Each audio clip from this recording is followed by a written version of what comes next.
Good afternoon, China, and welcome to this ESR course on oncology imaging. I'm very happy to introduce the course and welcome you. My name is Valérie Villegrain. I am the Scientific Director of ESR, the European School of Radiology. For those who don't know ESR, this is the educational platform of the European Society of Radiology. There are many different initiatives regarding education, many types of course. So I suggest you going to the site, which is esor.org.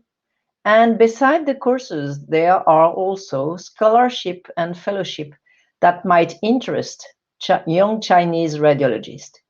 Indeed, we had to suspend this program, scholarship and fellowship during the pandemic, but things are starting now. There is also a specific fellowship for Chinese radiologists. This course today is organized in partnership with the Chinese Society of Radiology, and it is sponsored by Gerbe Company.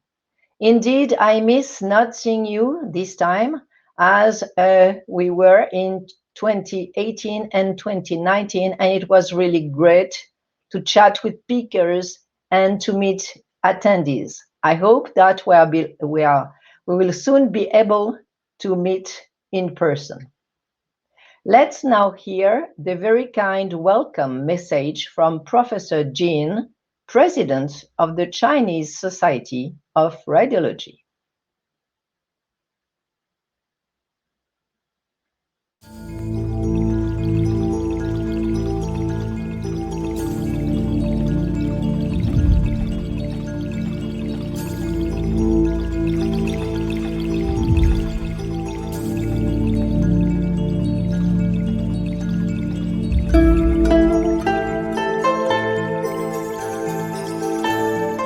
Hello, my dear Professor Wagner, my colleagues, everybody.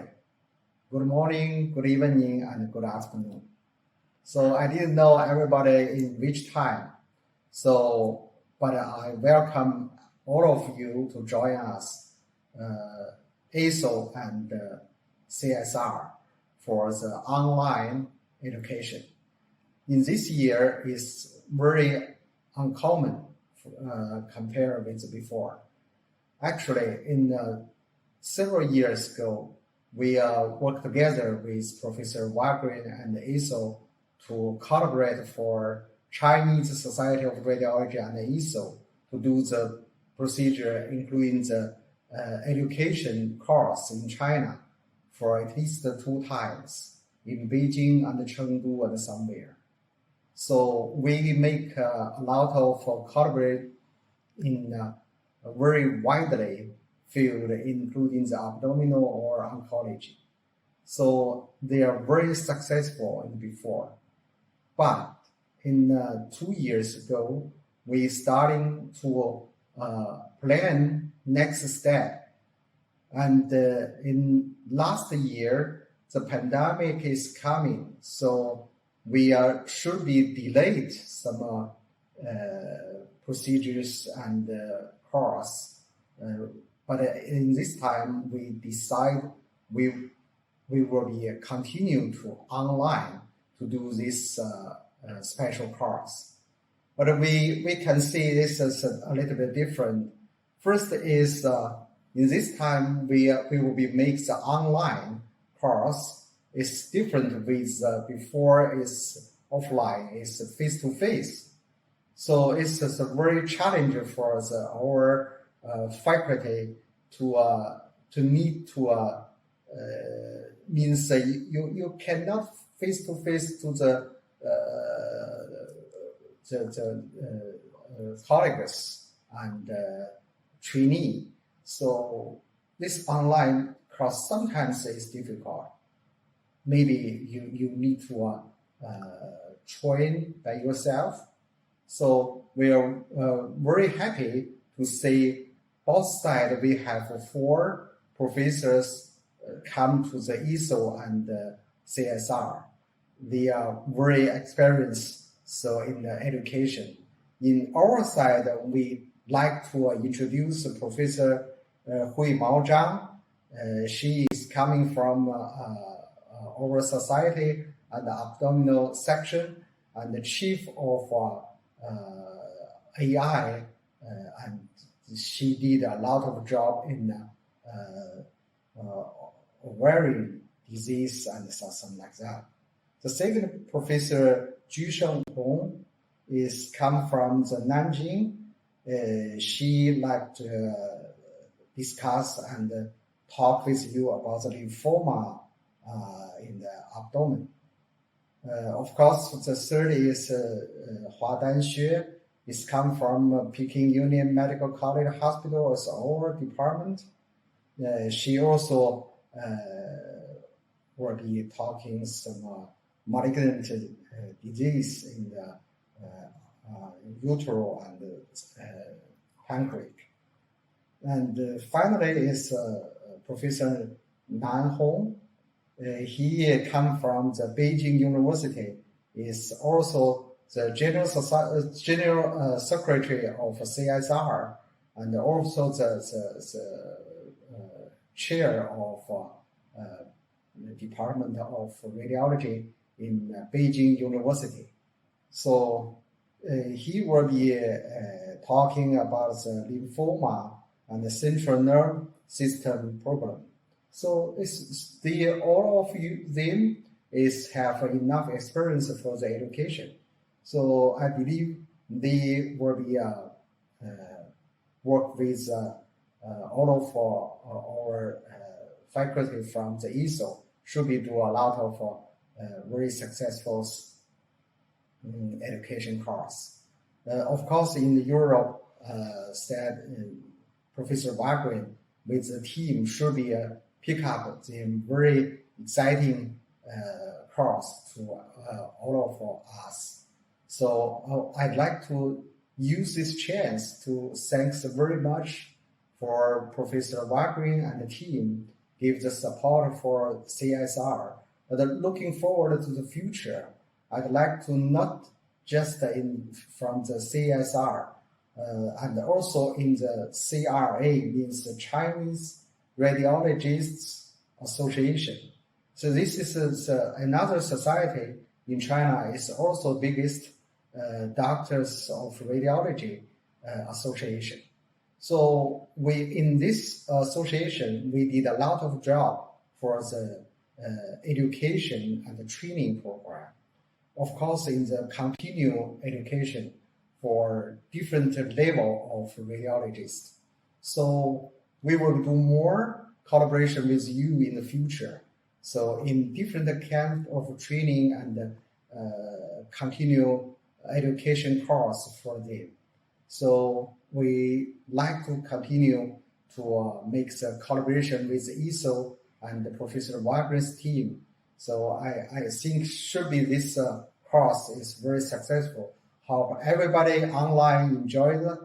I hope in the future, near future, we can face to face in everywhere. Thank you very much.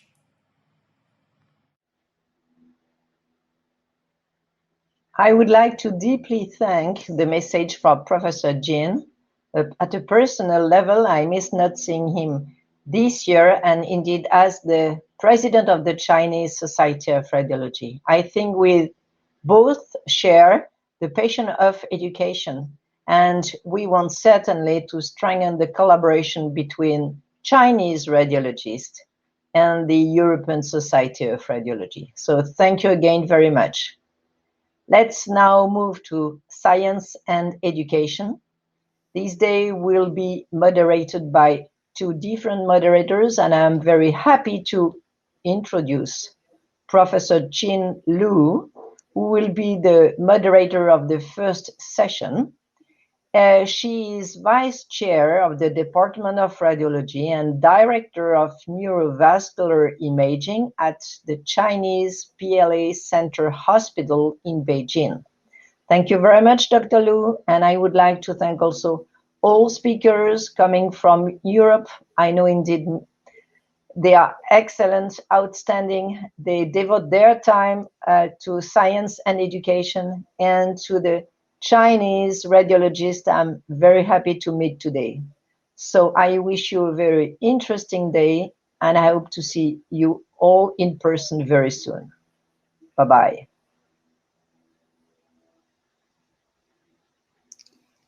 Thank you, Professor Vaughan. Thank you so much. Again, I would like to welcome everyone to our ESOR course today on the topic of oncological imaging. After each of the sessions, we will have a live Q&A with the speakers. As such, I strongly encouraged all of you watching to ask your questions in the chat box. Some of these questions will be answered throughout the presentations, and the most interesting queries will be addressed during the live Q&A. It is my pleasure to now commence this session by introducing our four speakers. The first speaker is Professor Vaughan. Professor Vaughan is the chair of the Department of Radiology at the University of Vaughan Hospital and Professor of Radiology at the University of Paris. The topic of our first speaker is the diagnosis of liver metastasis. And the second speaker is Professor Regina Bates-Tan. Professor Tan is the chair of the Department of Radiology at the Netherlands Cancer Institute in Amsterdam. And the third speaker comes from China. Professor Huimao Zhang. She is the chair of the Department of Radiology of the First Hospital of Jilin University. And the title of the presentation is Differential Diagnosis of Ovarian Disease. And the fourth speaker is Professor Sheng Hongju. She is the chair of the Department of Radiology. She comes from Zhongda Hospital, Southeast University.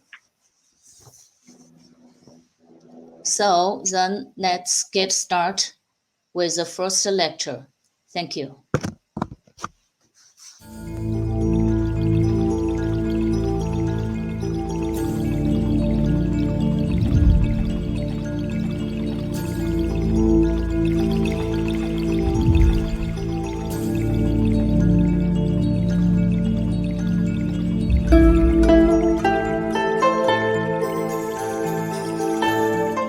Hello, everyone. With this lecture, I will share with you the imaging appearance of liver metastasis.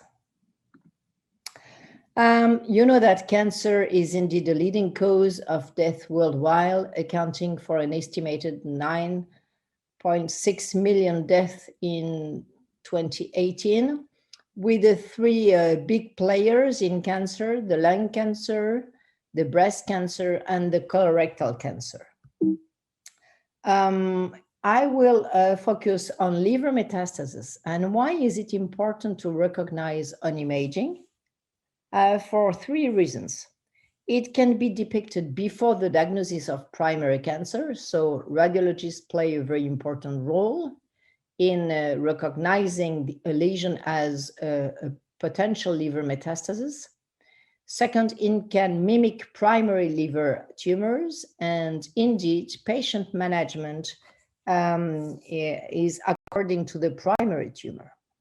So my outline is we will see together the most common imaging patterns of the primary cancers and also talk about the differentials. We will see some uncommon presentation and how to deal with multiple primary cancer. First, there are four big clinical and radiological presentations, what I call the big four. First of all, the fibrous liver metastasis. Second, the hypervascular ones. Third, the mucinous tumors. And last, the cystic. Let's start with the fibrous metastasis. We have two examples, two different patients on the top and below imaging. And these two imaging features show typical appearance of fibrous metastasis with the peripheral enhancement on arterial phase imaging that we can see here, and the progressive filling within the lesion. And as you can see here on the pathologic specimens, the tumor is whitish as usual. And the tumor shows usually moderately high signal on T2 imaging. On the top, it was a colon liver metastasis, whereas it was of breast origin for the second one. And indeed, these two cancers are the most common, being responsible for the fibrous metastasis of the liver. One thing to be remembered is the fibrous trauma may be also seen after chemotherapy, as we can see here, and associated with the capsular retraction. And we see here again a progressive enhancement over time. And this is the pathologic specimen corresponding to the lesion.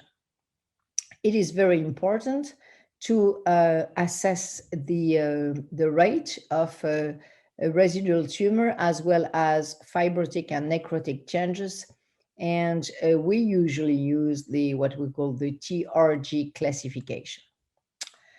Now, what are the differentials of fibrous metastasis?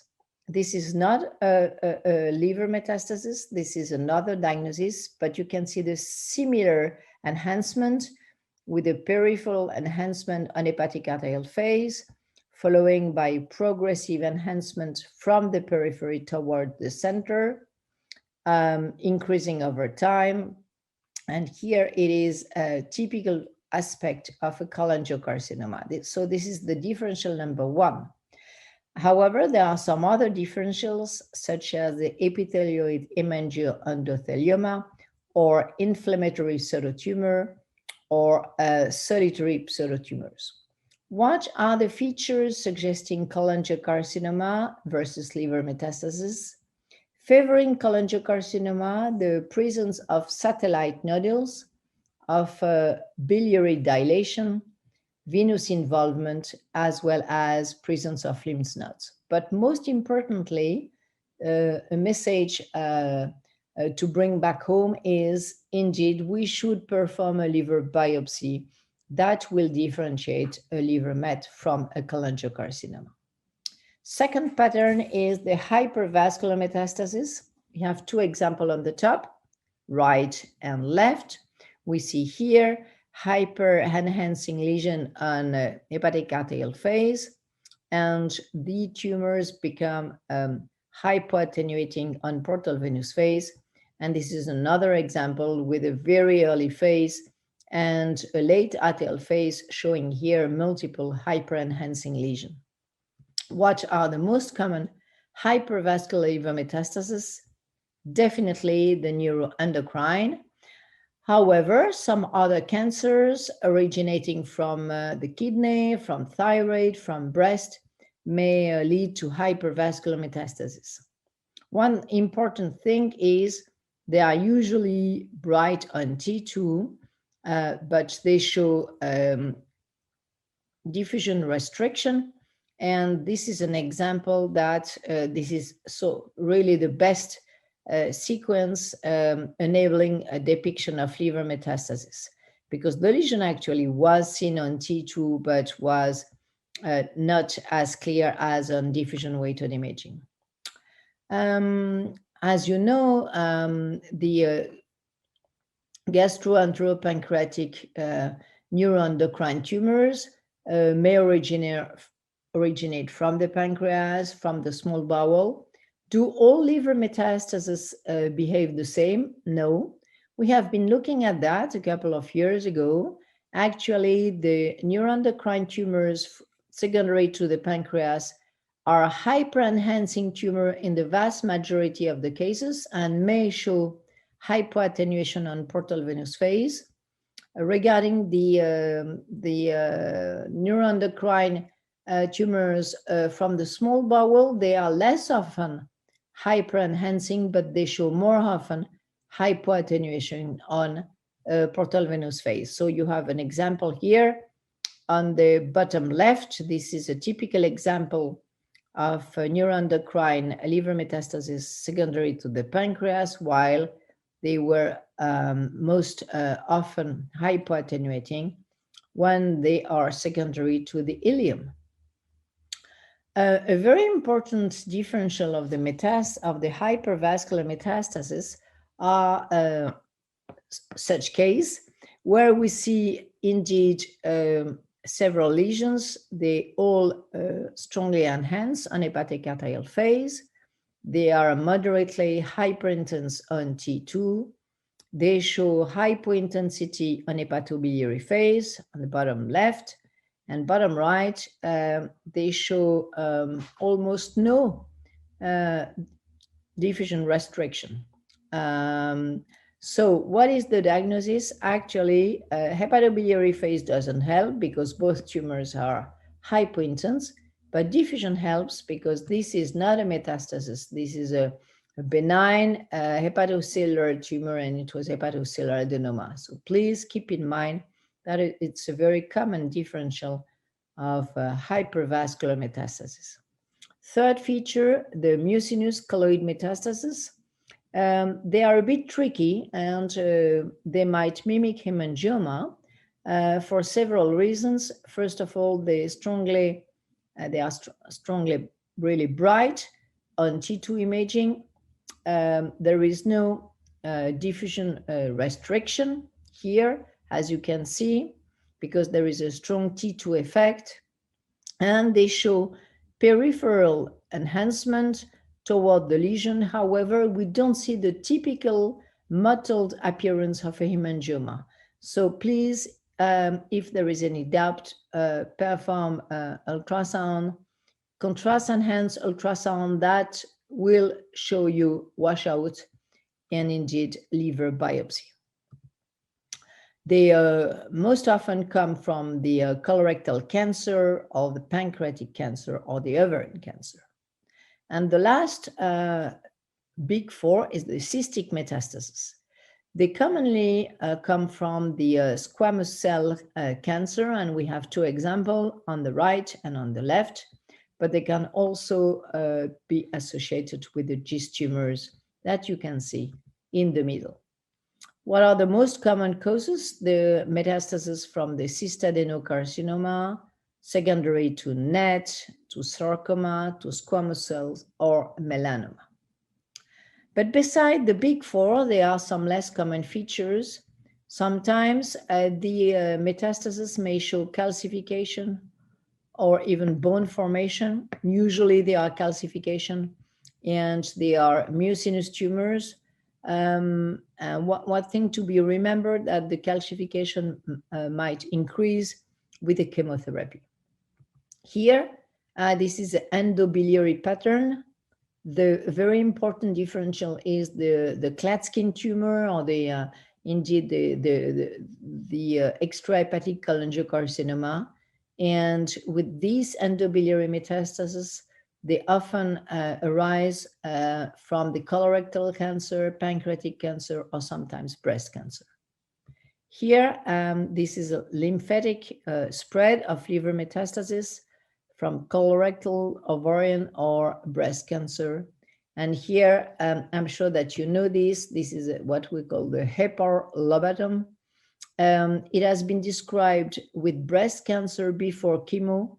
It is a pseudo-cirrhosis appearance due to the infiltrative pattern of the liver metastasis. It might be also observed in other cancers, and it is clearly favored by chemotherapy. A very unusual and tricky imaging appearance of liver metastasis is the diffuse tumor infiltration. Here, the whole liver is involved by the tumor proliferation. How to diagnose, look at the strong hypersignal on diffusion weighted imaging and heterogeneous pattern on contrast enhanced sequences. And among the most common cancers, we have to remember the melanoma, and especially the melanoma secondary to uveal cancer, because they're most commonly present with infiltrative pattern. Sometimes diagnosis of liver metastasis is difficult, not because of the liver metastases themselves, but because they arrives on abnormal liver. Here, this is an example of liver metastasis developed on a steatotic liver, and you see here the drop of signal intensity on opposed phase imaging, and indeed the fat suppressed sequence before and after injection are really important for the diagnosis. What to remember in patients with the cirrhosis? Actually, liver metastases are really not common. There are various reasons for that. The most common being the reduced portal venous flow, but we have to keep in mind that indeed we might see, but they are not that common. And this is also to remember that maybe in a patient, not all tumors are liver metastases. The patient had a CT because for a staging of colon cancer, and we found 2 lesions, a hypoattenuating lesion in the left liver lobe here, and a hypervascular one exhibiting washout on delayed phase. And the message here is that we have to read lesion by lesion, and it was a liver met on the top and a HCC on the bottom. So we may see different types of lesions. So before moving to the cases, here is my conclusion. Liver metastases are the most common malignant liver tumor by far. We have seen several imaging patterns. They are highly variable and they depend on the primary cancer. So it's good to have some ideas about that. And indeed, there are pitfalls and differentials that can mimic liver metastasis. So now let's see 3 cases I've prepared. The first one is a 68-year-old lady. This patient had a colon cancer. She developed a liver met secondary to the colon cancer that was resected in 2011. The follow-up was uneventful, but 4 years later, so in 2015, there was a new lesion in the segment 2, and this is the lesion that you can see here, bright on T2. You can see here the arterial phase imaging, the portal venous phase, and the delayed phase. So my first question is, which type of enhancement is it? It's good to classify a bit the type of the lesion enhancement. Is it a hypervascular lesion? Is it a fibrous one? Is it a necrotic one? Is it an hemangioma-like? I think the question is not that difficult, because we can see here that there is enhancement over time. So we can easily say that the lesion is fibrous. Okay, now is there an additional finding? Yes, you can see here. I think it's best seen on contrast enhanced sequences. We can see here a capsular retraction. This is something that is not typical of liver met. It is not typical of cholangiocarcinoma. It is usually associated with fibrotic tumors. So it's good. Clearly, we deal with a fibrous tumor. So which diagnosis is it? Because indeed, this patient had a history of colon cancer. So is it cholangiocarcinoma? Is it a colorectal liver met? Is it a cholangiocarcinoma or a colorectal liver met? We cannot say. Is it a focal nodal hyperplasia or is it HCC? Okay, you can take some time to again look at the imaging features. And based on what we have said regarding the fibrous tumor, I think the right answer is answer 3. It could be a cholangiocarcinoma, but it could be a colorectal liver met, especially because this patient had history of colon cancer and liver metastasis. We decided, because there was a 4-year interval, to perform a liver biopsy. And instead of going straight to a treatment, because indeed we could have performed a liver resection, we could have started chemotherapy, we could have performed tumor ablation or radiation therapy. So we moved to the tumor biopsy. And tumor biopsy was very important because actually the diagnosis was not a colorectal liver met, but a cholangiocarcinoma. These two tumors look alike, even on microscopic exams. So the way to differentiate them is to perform immunohistochemistry. And it is really important to look at CK7 and CK20. In cholangiocarcinoma, here, the patients and the tumors are CK7 positive, CK20 negative, vast majority of the patient, highly specific. Why? This is the contrary in the metastatic colorectal cancer, where the patients are CK7 negative and CK20 positive. So this is definitely the way to diagnose. So in summary, for that case, biopsy with immunohistochemistry characterize both tumors. Case number 2. So it is a 68-year-old man with no medical history.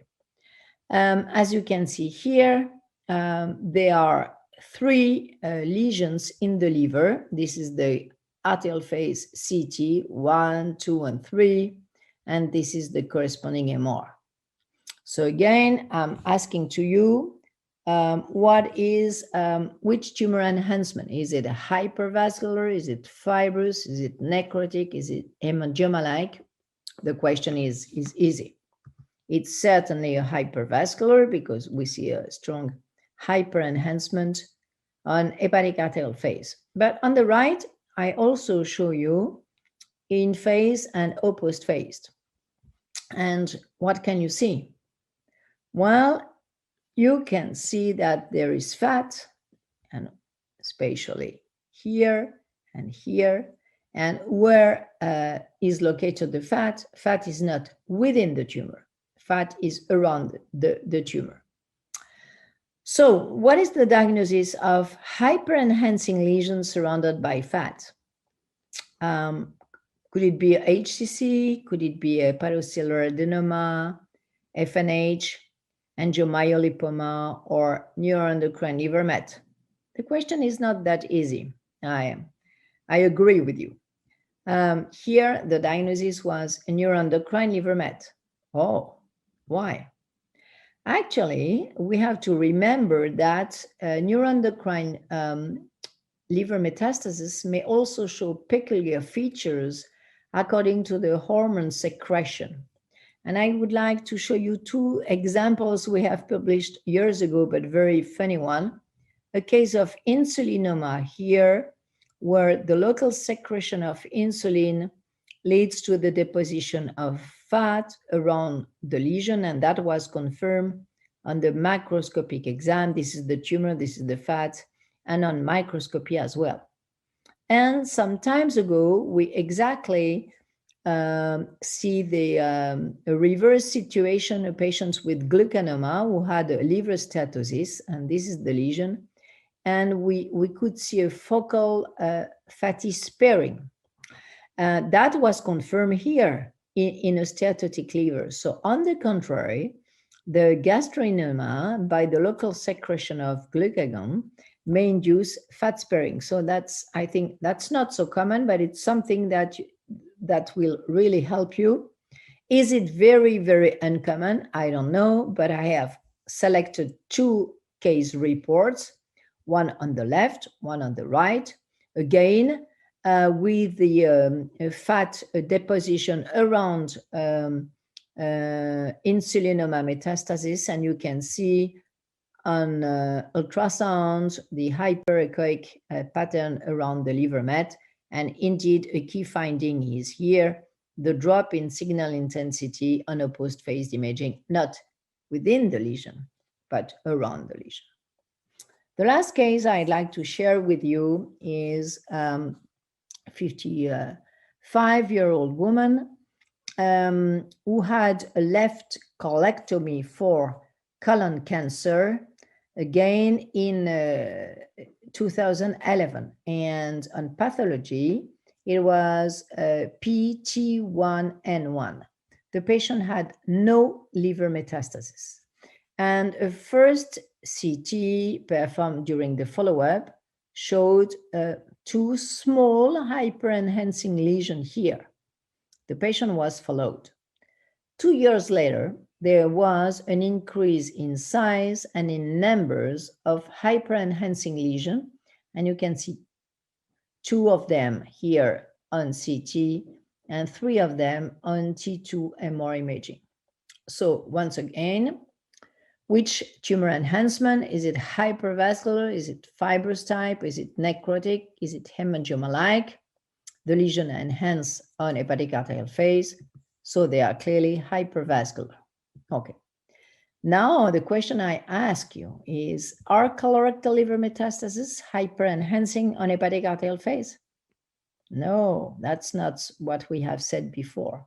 So, which question should we ask? The question we should ask to the patient is, have you received any chemo? If so, which regimen? Why? Because, and the patient had actually received adjuvant chemo with Folfox, so containing oxaliplatin, platin-based, with 6 sessions.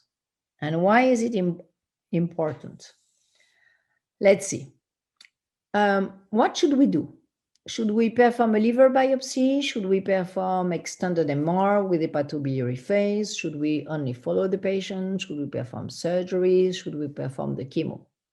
The first answer should be, yes, we should perform liver biopsy. This patient had a cancer. These lesions are evolving. And that's what we did some years ago. And actually, this is normal liver or with the map-like staining and using the glutamine synthase immunohistochemistry. What is that? Now we know more.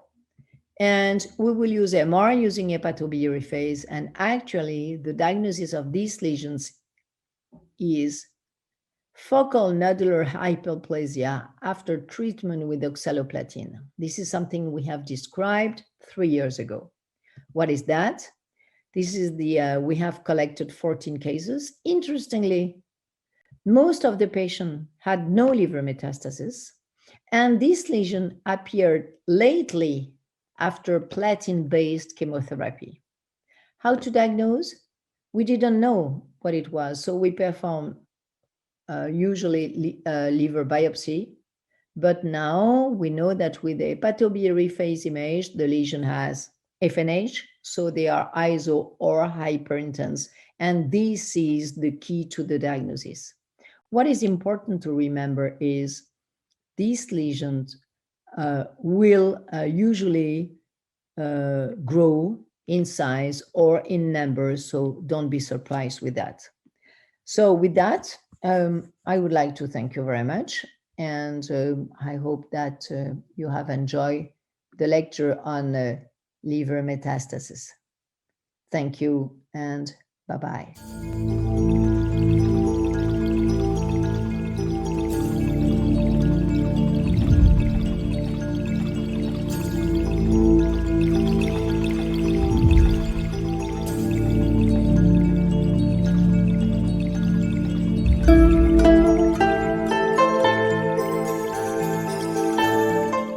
Good morning, friends and colleagues in China.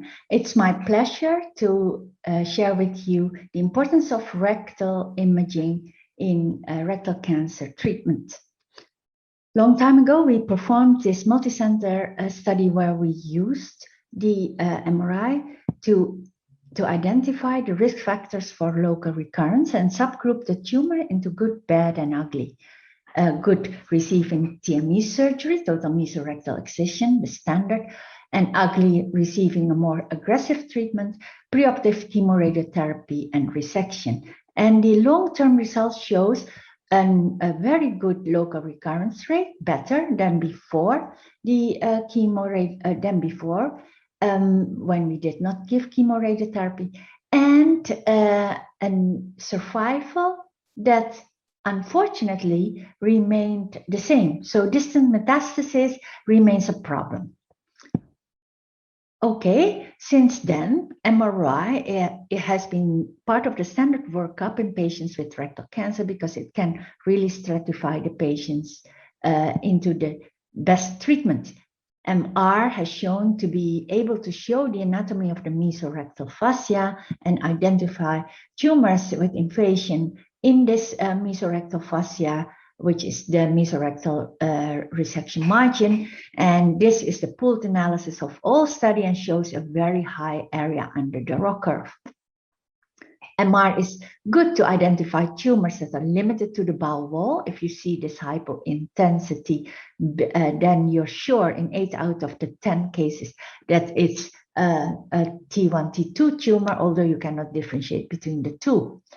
However, if you see this borderline cases with stranding in the mesorectal fat, then it's difficult. On the left, it's a T3. On the right is a T2. And overstaging occur in 20% of these kind of borderline tumors.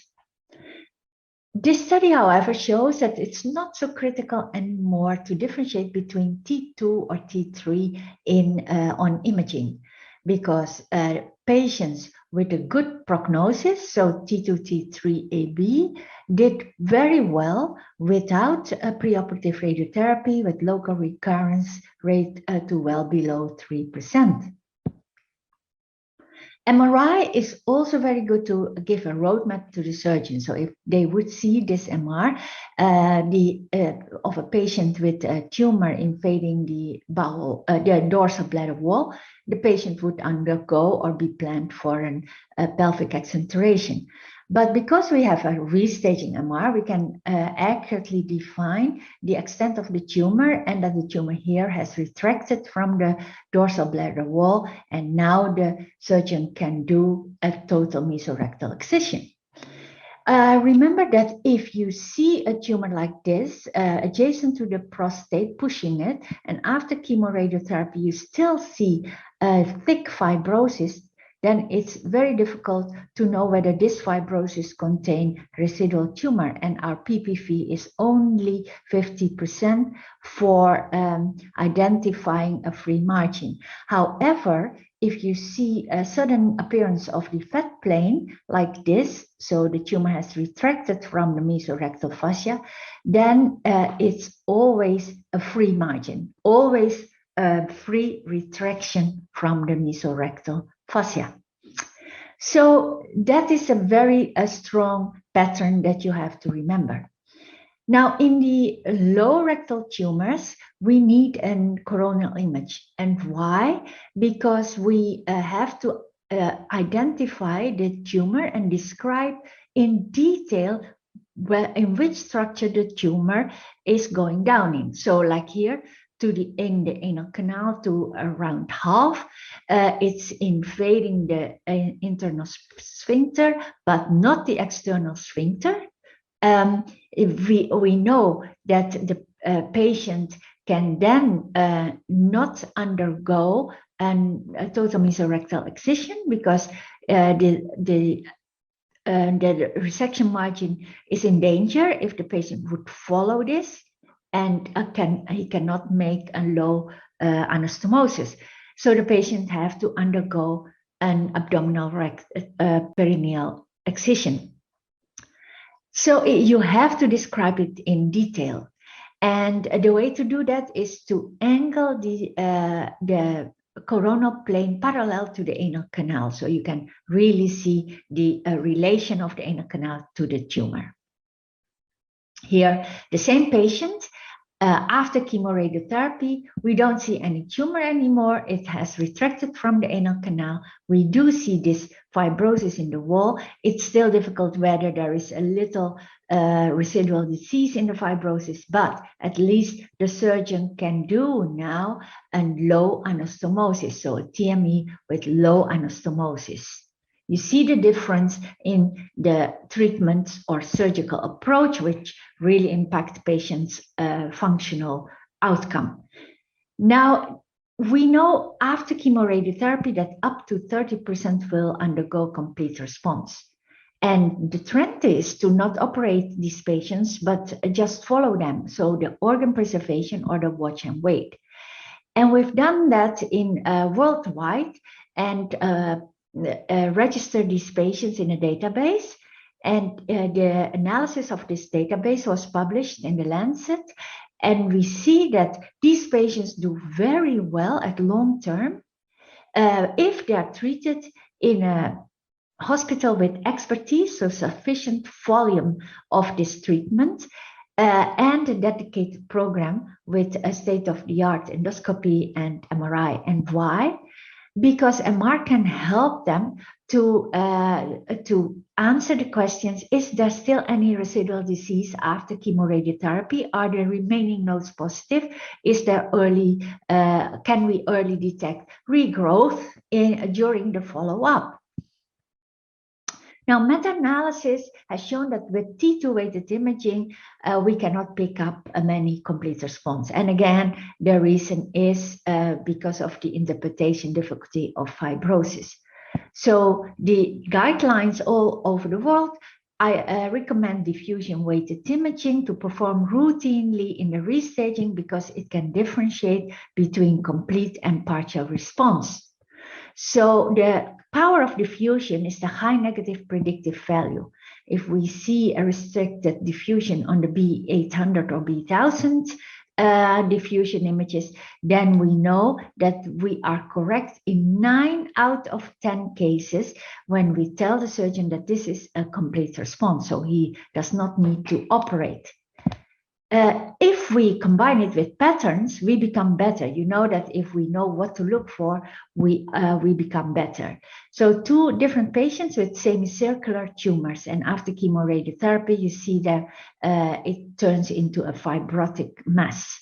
Now, if we add diffusion and we do not see a restriction, then this patient is definitely complete response. But if we see on diffusion a high signal, a focal signal on the inner side of the fibrotic wall, then we are very accurate with our prediction of residual disease. So high signal in semicircular fibrosis, up to 90% accurate for residual disease. However, we get into trouble with this circular tumor, circular ugly tumor with ugly fibrosis.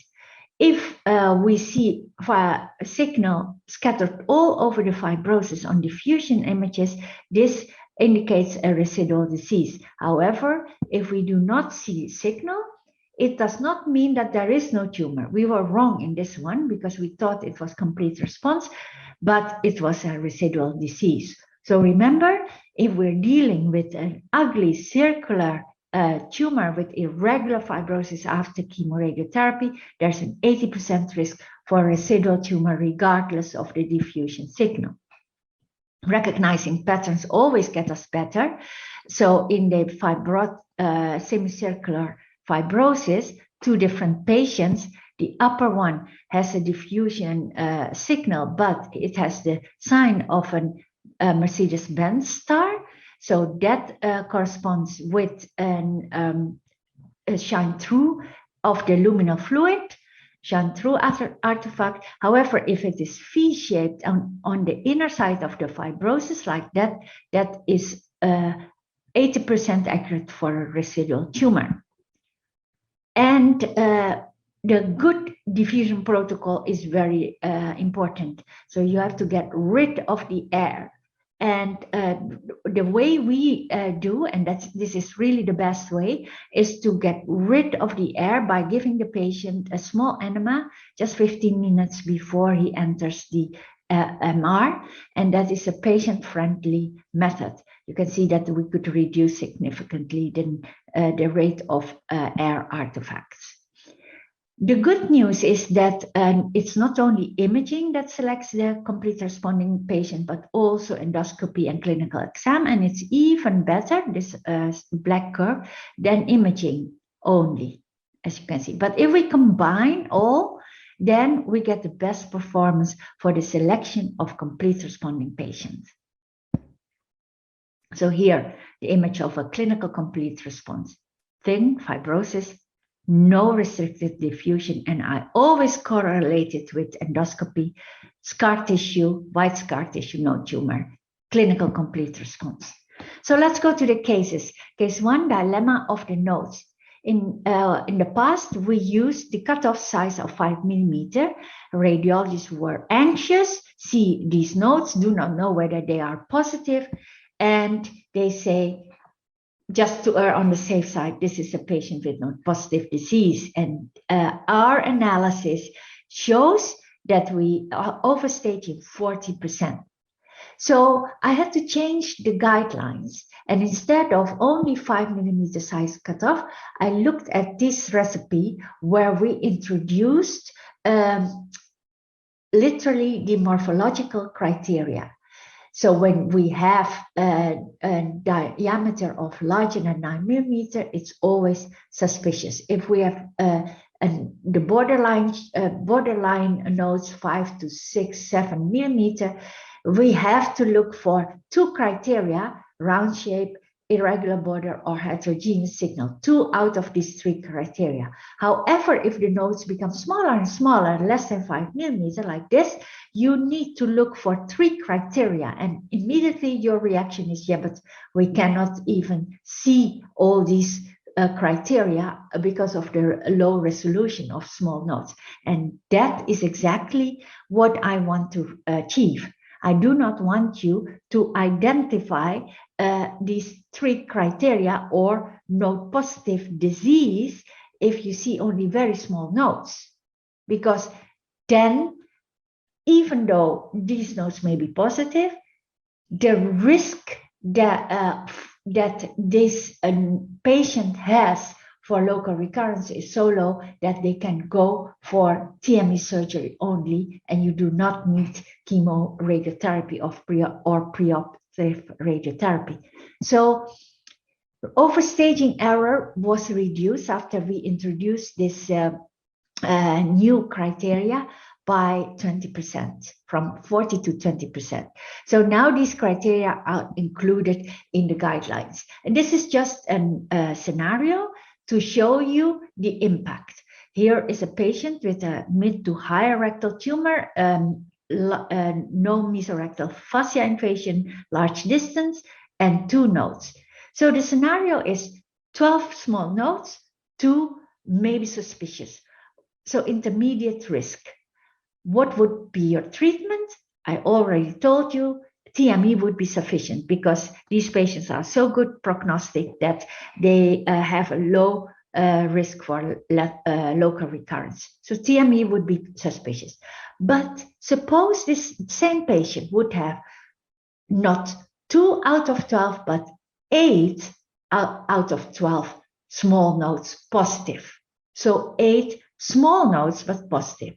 What would be your treatment? So please vote either A, TME only, or B, chemoradiotherapy and TME. Well, the answer is chemoradiotherapy and TME, because the patient all of a sudden become one with a higher risk for lateral recurrence. So even though we do not know what is within these small nodes, even though it could be N1 and 2, we know that maybe these small nodes are too suspicious because of the criteria that we see, one of the morphological criteria. And because of that, the patient go into a higher risk group, from the intermediate to a higher risk group. And that is what is all about risk-adapted treatment stratification. It's not about being exactly correct in your N1 and 2, but it's about trying to see whether a patient has a 2 out of 12 low risk, intermediate risk, node positive disease, or an 8 out of 12 higher risk node positive disease. So the message is follow the recipe and do not overcall nodes as positive. Case 2. I told you that we still had a difficulty in controlling the distant metastasis. So the trend is to move chemo from after surgery to before surgery.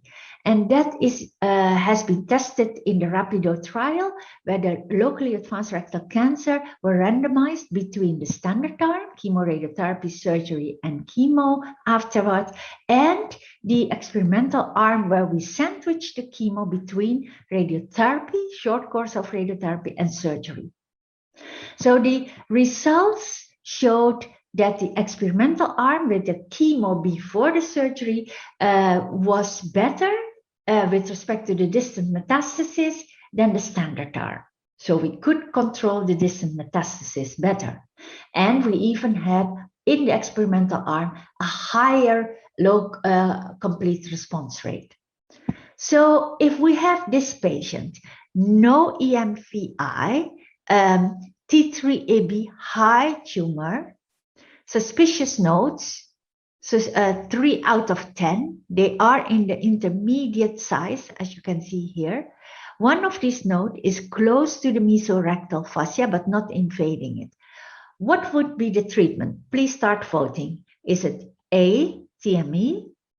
Is it chemoradiotherapy plus TME? Or is it 5 times 5 gray plus chemo plus TME? So I give you time to vote. Now the answer is chemoradiotherapy. B or C are both good. It depends, because there's no black and white. Worldwide, it depends on the local policy. There are centers that take this as a high risk for local recurrence, but also high risk for distant metastasis because of the 3 out of 10 suspicious nodes, and especially the node close by the mesorectal fascia. So they choose for C, 5 times 5 gray and chemo in between to tackle the distant metastasis. However, in our center, we choose for chemoradiotherapy only because we accept the risk for nodal metastasis, and we accept the low risk.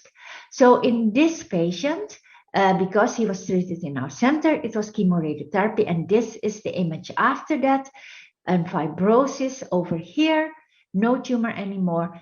We doubted about this signal, but always match the two. And you can see the signal is on the dorsal wall, while the fibrosis is on the ventral wall, because it was a ventral tumor, and correlate with endoscopy. So then you become better.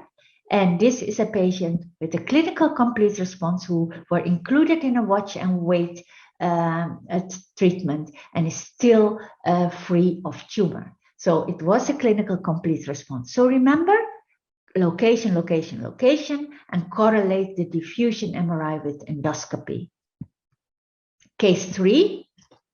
This is a patient with an anterior tumor, high in rectum, T3AB, maybe 12 small nodes, only 1 suspicious, so immediate reaction, low risk. But then, this is what happened.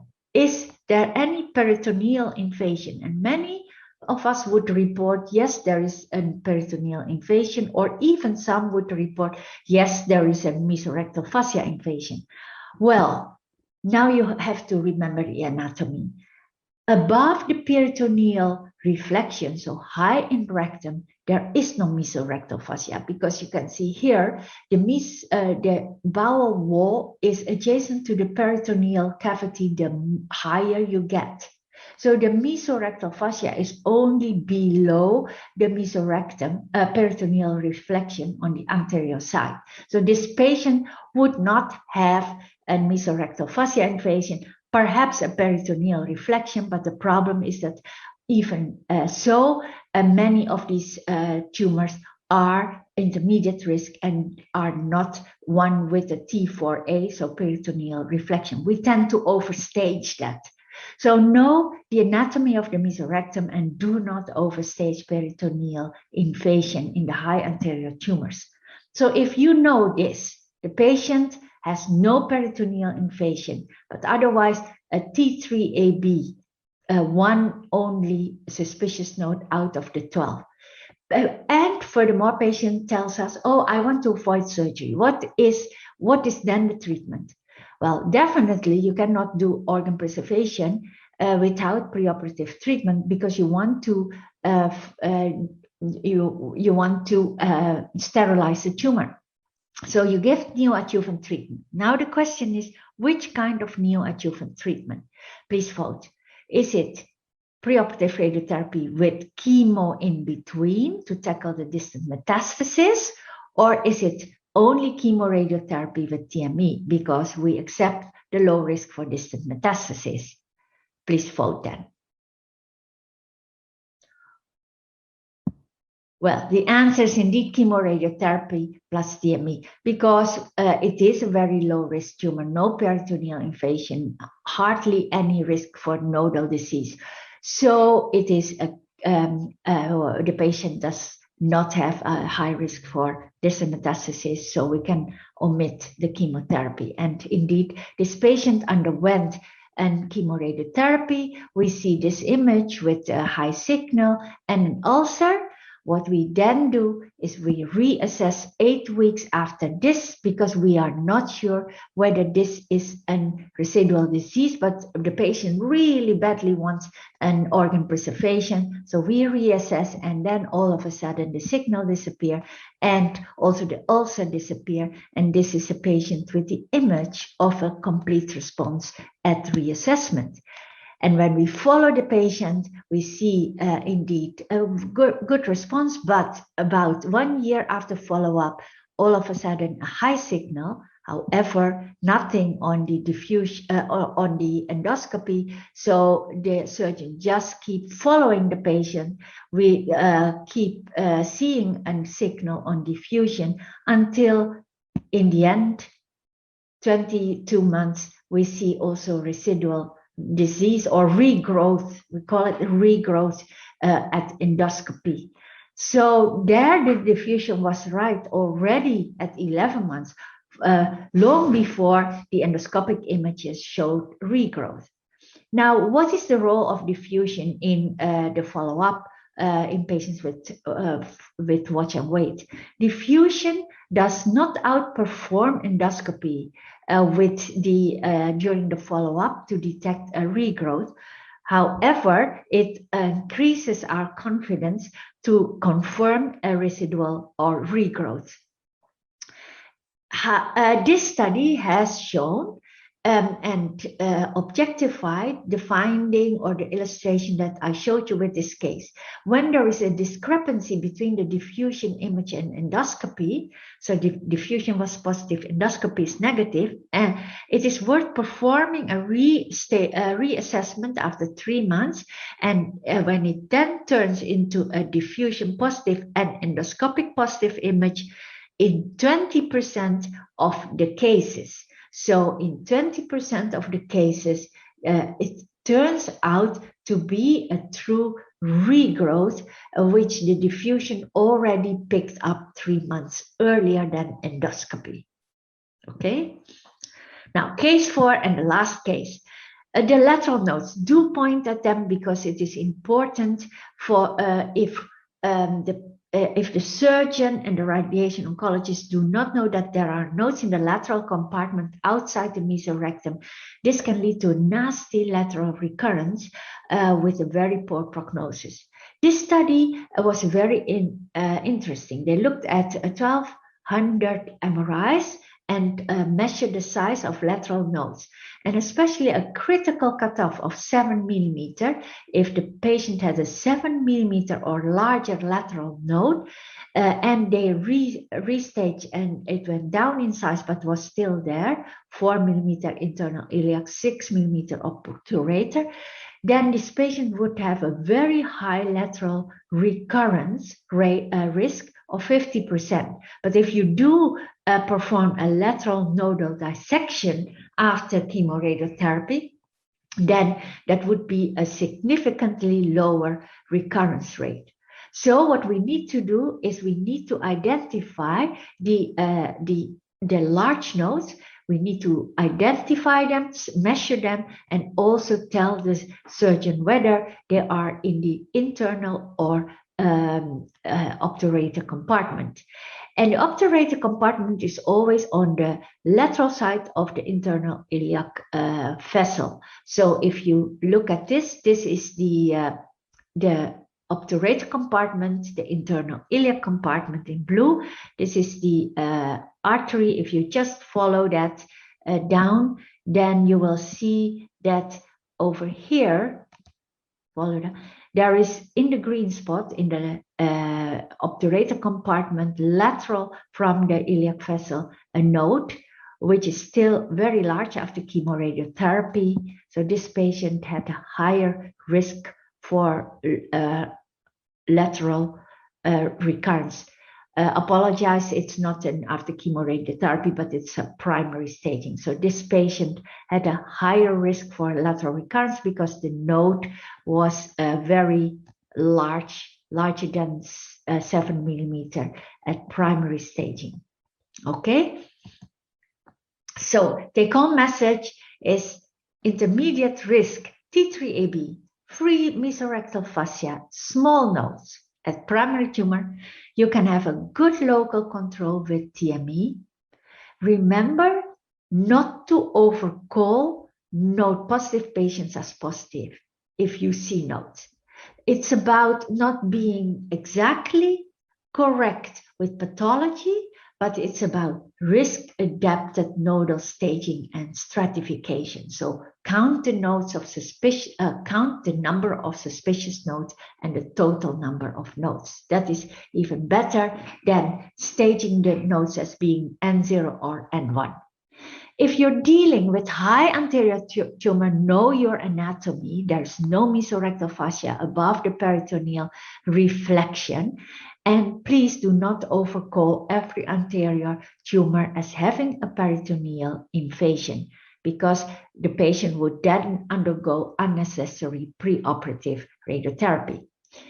Nowadays, in complete responding patients after chemoradiotherapy, organ preservation is being considered in a multidisciplinary and patient-shared decision-making. Multidisciplinary is important because the combination of clinical exam, endoscopy, and diffusion MRI gives us the most accurate performance to identify complete response. In the follow-up, it's important to detect regrowth early, and remember that in 20% of a discrepant finding of a diffusion positive image together with an endoscopy negative, you need to reassess, because in 20% of this discrepant finding, diffusion really showed regrowth, and that was a true regrowth image on diffusion, which is ahead of the endoscopic image. And lateral nodes, remember primary MRI and 7 millimeter size of node, either in the internal iliac or obturator compartment, has a higher risk for lateral recurrence. So measure the node, 7 millimeters critical size, and describe in which compartment the node is located, internal iliac or obturator, which is lateral from the iliac vessels.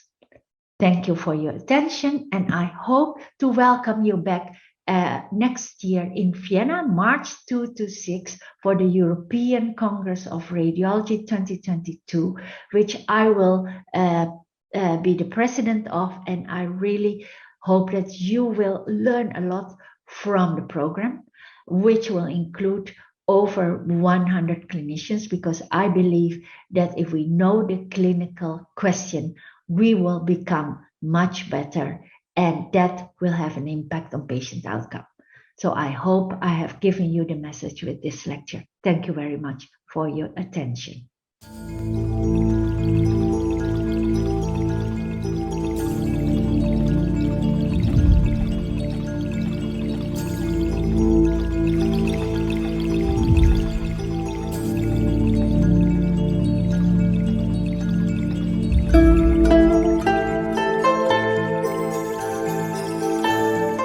Hello, everyone. I'm deeply honored to be invited to attend the international course Oncologic Imaging.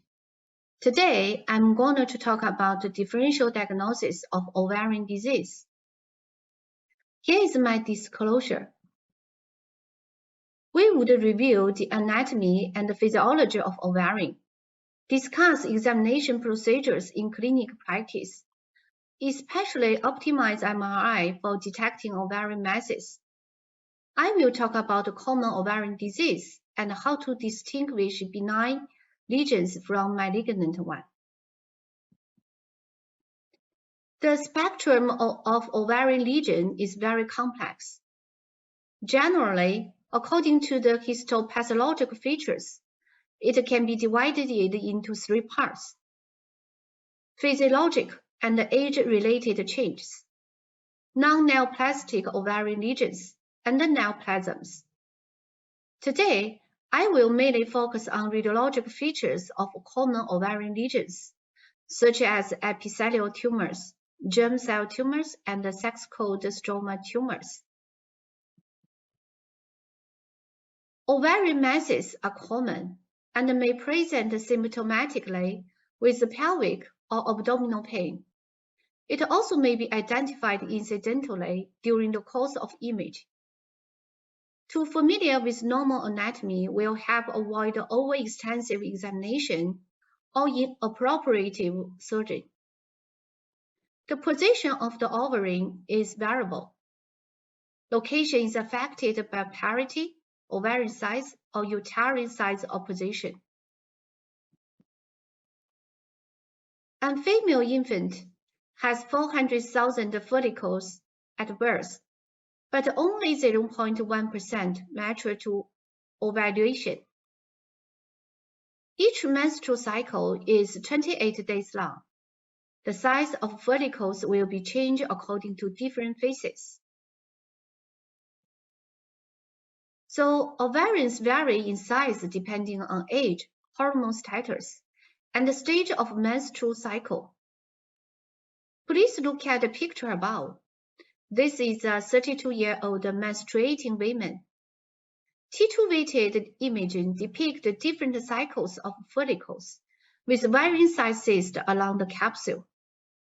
The other two pictures below show a 64-year-old female patient, post-menopausal women. T1-weighted imaging and T2-weighted imaging show homogeneous isodensity in ovaries. We can find T2-weighted high signal disappeared and was manifest as low signal similar to muscle. Ultrasound, MRI, and CT are most common procedures for detection and diagnosis. Each method has different advantages and offer complementary information. Ultrasound is considered the first-line imaging modality in the evaluation of a suspected mass because of low cost. MRI is used to further evaluate complex and solid lesions identified on ultrasound, and it may help to suggest specific histological subtypes. CT has a limited ability to characterize neoplasms. Staging of malignant tumor is the primary application of CT. Extra and sagittal T2-weighted and T1-weighted imaging are routine sequences to depict the origin of the lesion and the internal content. Fat separated sequence will help differentiate fat from blood effectively. In solid and cystic ovarian masses, characterization is best performed by complementing the basic sequence with DWI and enhancement. Usually, water molecules in malignant tumors are more restricted, so it manifests high signal on DWI sequence and low signal on ADC map. Here is the first question. What are the advantages of MR modality in ovarian neoplasms? Soft tissue characterization and superior contrast resolution. T1-weighted fat-saturated sequence, crucial for depicting hemorrhage or fat. T2-weighted imaging for fibrous tumors. T1-weighted pre- and post-contrast for tumor vascularity. Excellent visualization of calcium-containing masses. This is a multiple choice question, so please select from the list answers.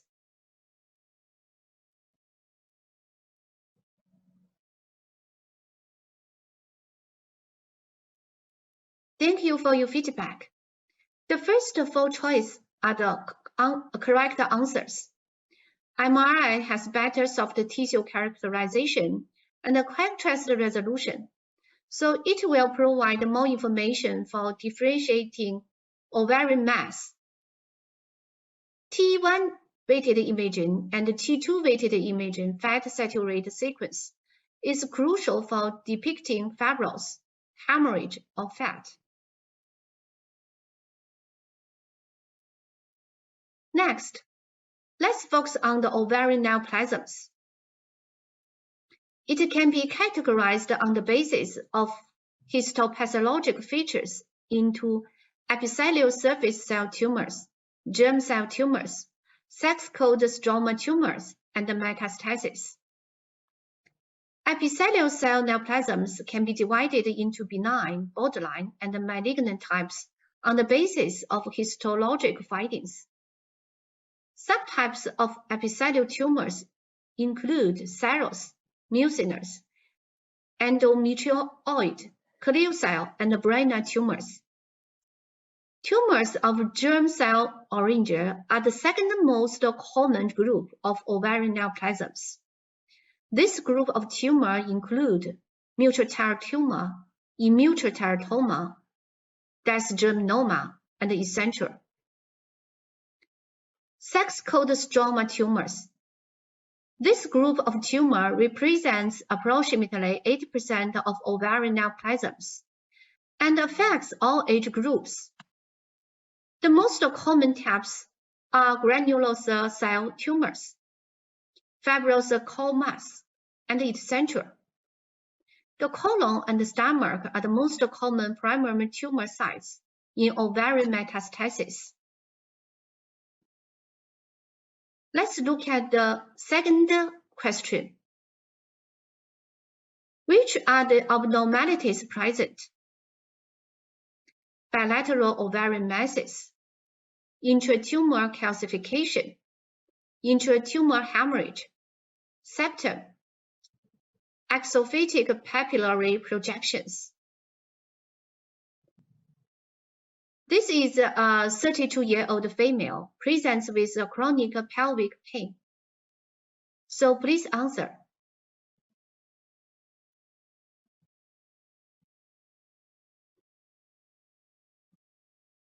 Thank you for your answers. This case is confirmed after surgery. The pathological diagnosis is serous cystadenoma. We can find the abnormal septate bilateral cystic ovarian lesion with thin walls. Serous cystadenoma accounts for 25% of all benign ovarian neoplasms, and often involve both ovarians. The characteristic imaging finding is bilateral cystic mass with enhancing thin wall and septum.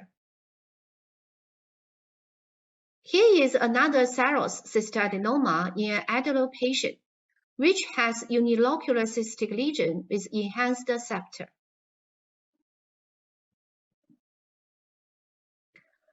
There are several diseases that need to be differentiated. First, we talk about the mucinous cystadenoma. Mucinous cystadenoma is also benign ovarian epithelial tumor. Multilocular cystic mass with thin cyst wall and thin septation. Signal density on MR varies depending on degree of mucin concentration of cystic components, which is called stained glass. Let's review another case of mucinous cystadenoma. This patient is 37-year-old. She had a history of right lower abdominal intermittent pain with aggravation and abdominal distension for 6 days. Extra T2 weighted fat saturated MR imaging and extra T1 weighted pre-contrast MR imaging demonstrate a huge multilocular cystic mass with differing signal intensities of the cyst components.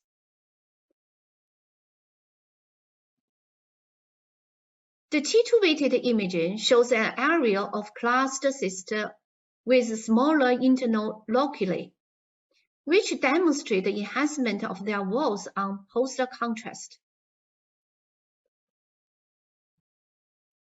Another differential diagnosis is serous carcinoma. It's the most common malignant ovarian epithelial tumor.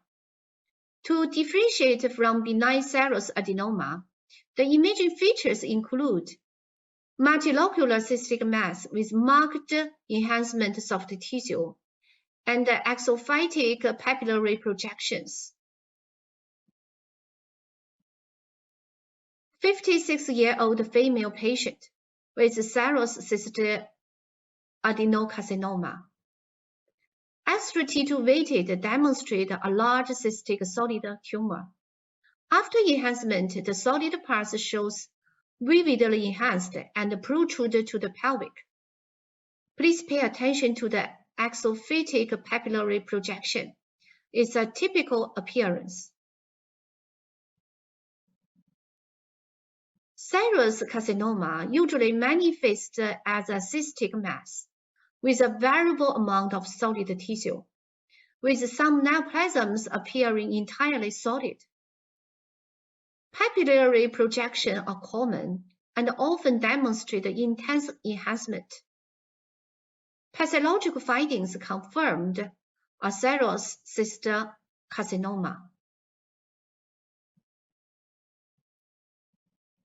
Mucinous carcinoma is considered as most common malignant ovarian epithelial tumor. After injection contrast medium, CT and MRI depict well-enhanced thin septum and solid muronodulous cystic mass with stained glass sign. This is a case with a mucinous cystadenoma. Extra T1 weighted pre-contrast and T2 weighted fat-saturated MR imaging demonstrate a multilocular cystic mass with differing signal intensity of the cyst contents. Thin septum and solid muronodulus demonstrate well enhancement. In contrast to serous adenoma, mucinous tumors have a prevalence of utilateral, large in size, and may lead to pseudomyxoma peritoniae when ruptured. Papillary projection can be seen in serous adenocarcinoma. Mucinous mass may have stained glass sign. Increasing solid tissue, thin septum, especially with well enhancement, malignancy should be suspected. Case 3 is coming. Okay, this is a 30-year-old asymptomatic woman with a left ovarian mass. Which are the abnormalities present? Cystic ovarian masses, intratumor calcification, intratumor hemorrhage, intratumor fatty with enhancement.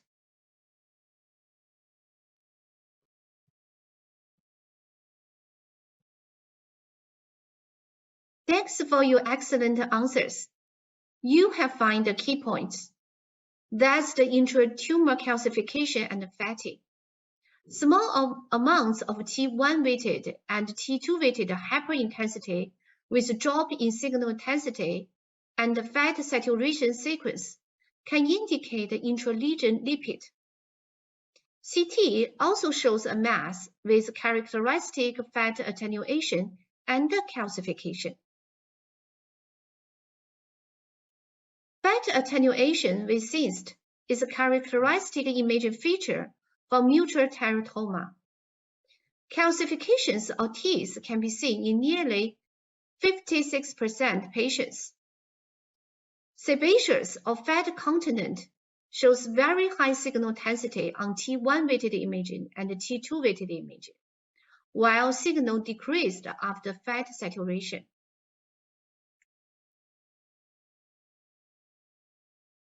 Mutual cystic teratoma and endometriotic cyst in a 34-year-old woman. Extra T1-weighted imaging shows bilateral hyperintensity ovarian cysts. Sagittal T1-weighted imaging with fat saturation shows that the right ovarian cyst has decreased in signal intensity. This finding is diagnostic for a mutual cystic teratoma. Sagittal T1-weighted imaging with fat saturation shows that the left ovarian cyst remains hyperintensity. This finding is diagnostic for an endometriotic cyst. In mutual teratoma is the malignant counterpart to mutual teratoma. However, how do we distinguish between the two diseases? In mutual teratoma is classified as ovarian malignant germ cell tumor. Large soft tissue with small foci of fat are typical imaging features for diagnosis. 12-year-old female patient. Complains abdominal distension for 1 day and lower abdominal mass for 1 week. Please look at the pictures. On CT imaging, in addition to patchy mutual teratomas, they are more heterogeneous with an increased amount of cystic and solid tissue, and smaller scattered foci of fat and irregular calcifications.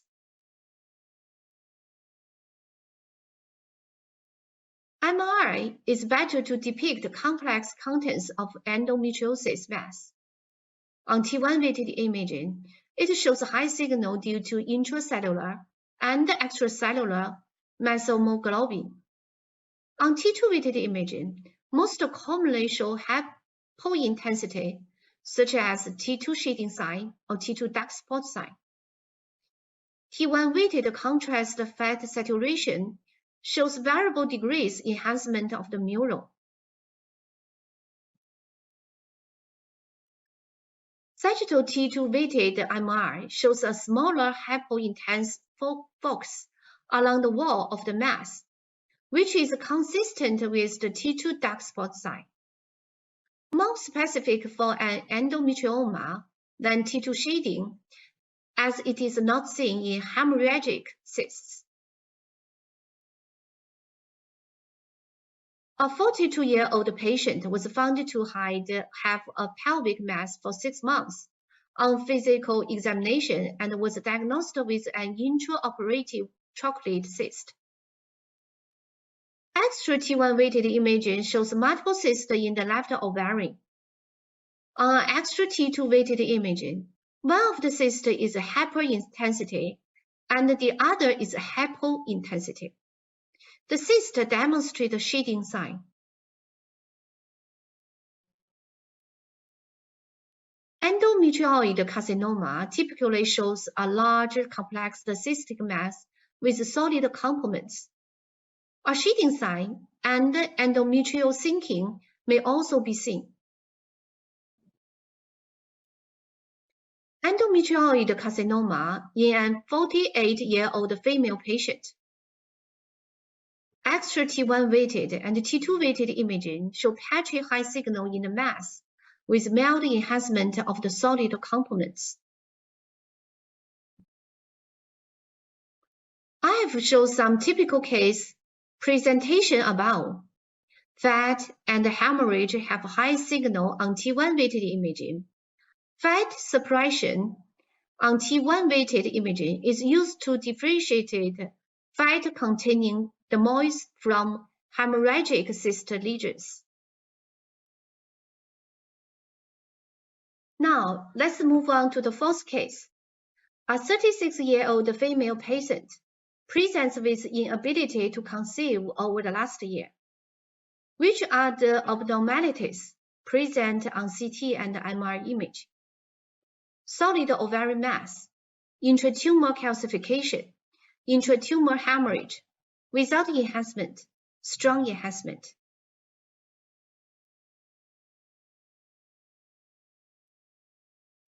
Yes, you have found the details. CT shows isodensity mass. MR demonstrates a solid ovarian mass with iso to hypointense T1 signal and hypointense T2 signal. It is separate from the uterus and arising from the right ovary. Fibroma, sarcoma, and fibrosarcoma are spectrum of sex-cold stroma tumor. The imaging features low signal intensity on T2 weighted imaging with mild enhancement or delayed enhancement. Right ovarian fibrosarcoma with local infection.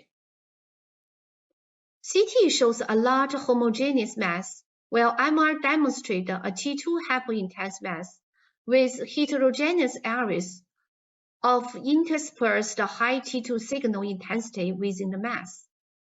It may present cystic degeneration or infection. Brain tumor is one of the sex-cold stroma tumors. Classic imaging features include extensive amorphous calcification. On T2 weighted imaging, the tumor shows very low signal intensity due to presence of dense fibrous stroma. Both leiomyoma and fibrosarcoma show low signal on T2 weighted imaging, so it's difficult to differentiate them depending on signal intensity. In contrast to fibrosarcoma, pedunculate uterine leiomyoma have a claw sign, bridging vessel, a separate ovarian on the same side. Fibromas and fibroadenomas enhance significantly less than uterine fibroids. Here is a typical benign brain tumor with massive calcifications. This is a 49-year-old female patient with Brenner's tumor. A tiny calcification can be depicted in the mass. Low signal on T2 weighted imaging contains following conditions: endometrioma, hemorrhagic cyst, fibroma, fibroadenoma, fibromatosis, Brenner tumor.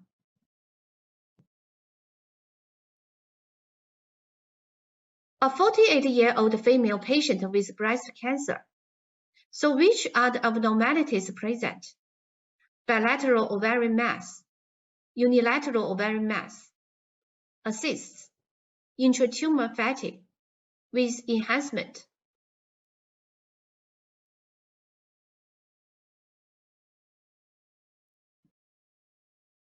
Yes, I guess you can find the mass, assess, intratumor fatigue, and solid components is enhanced heterogeneously.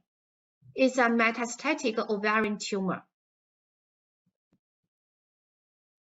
Metastasis accounts for 5 to 15% of malignant ovarian tumors. Most of the patients has history of primary neoplasm. Krukenberg tumor is a specific type of metastatic tumors, which usually arise from gastrointestinal tract. It is not difficult for us to make a diagnosis if bilateral ovarian mass in the patients with non-primary carcinoma. Meta to ovarian are usually solid mass. Cystic areas can also be seen. Metastatic tumor may resemble primary cancer and inhomogeneous enhancement.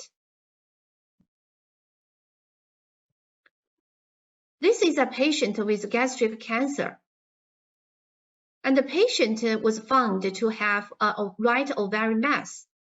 During follow-up, the enhanced CT imaging showed that the tumor is granularly enlarged and the solid complement of the tumor is granularly increased.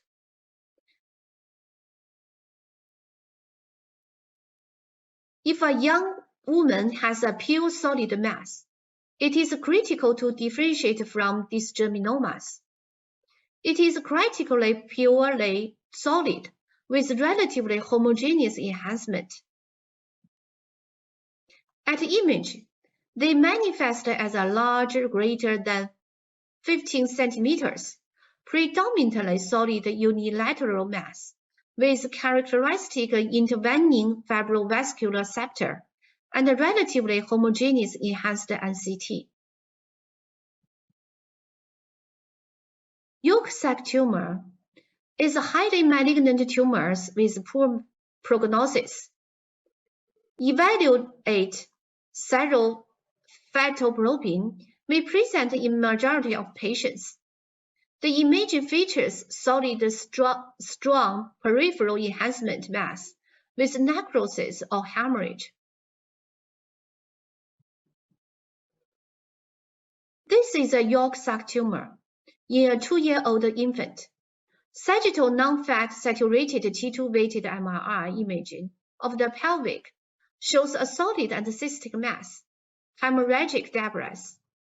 Post-contrast T1 fat saturated imaging shows internal nodular enhancement. Clear cell carcinoma have a non-specific imaging appearance of a variable solid and cystic mass, but are more often solid than serous and mucinous neoplasms, sometimes with areas of hemorrhage. However, when they arise within an endometriotic cyst, the presence can be suggested by vascularized or enhancing mural within classic endometrioma. This is a clear cell carcinoma case from our hospital, a large predominantly cystic mass with irregular enhancing mural nodules. Clinic issues provide important information in identifying ovarian disease, such as tumor marker, hormone levels in the blood, endometrial hyperplasia. The AFP will increase significantly in yolk sac tumor. Besides that, endometrioid carcinoma and clear cell carcinoma are associated with endometriosis. In summary, ovarian disease is common in clinical practice, and its classification is very complex. The roadmap in description, classification, and the diagnosis of ovarian disease is a challenging task for our radiologists. MRI has a great value in providing more information to assist in diagnosis. The typical imaging features of CT and MRI are helpful for differentiate diagnosis of ovarian disease. Thank you for your attention.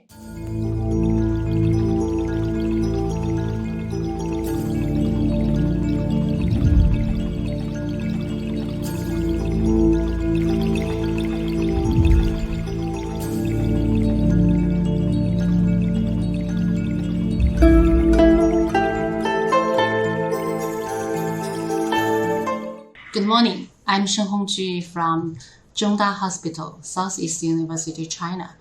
I'm going to talk about imaging findings of lymphoma in the abdomen.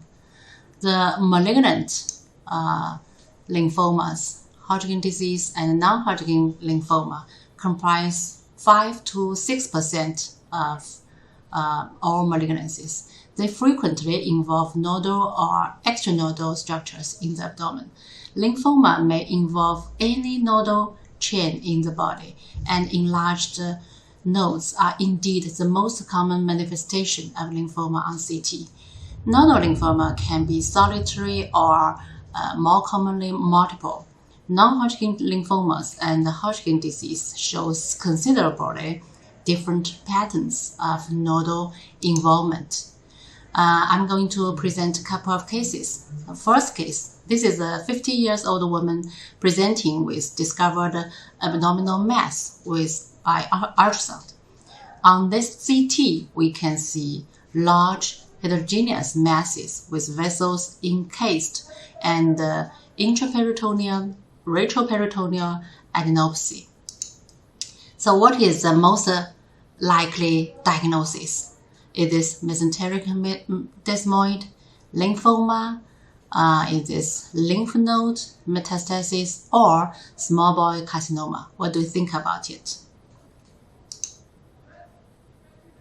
Turns out it is lymphoma, diffuse large B-cell lymphoma. So lymphoma is the most common malignant neoplasm affecting the mesentery. 30 to 50% of non-Hodgkin lymphoma affects mesentery. Patterns of mesenteric lymphoma include multiple rounded, mild-enhancing, homogeneous masses that often encase the mesenteric vessels and produce the sandwich sign, a large lobulated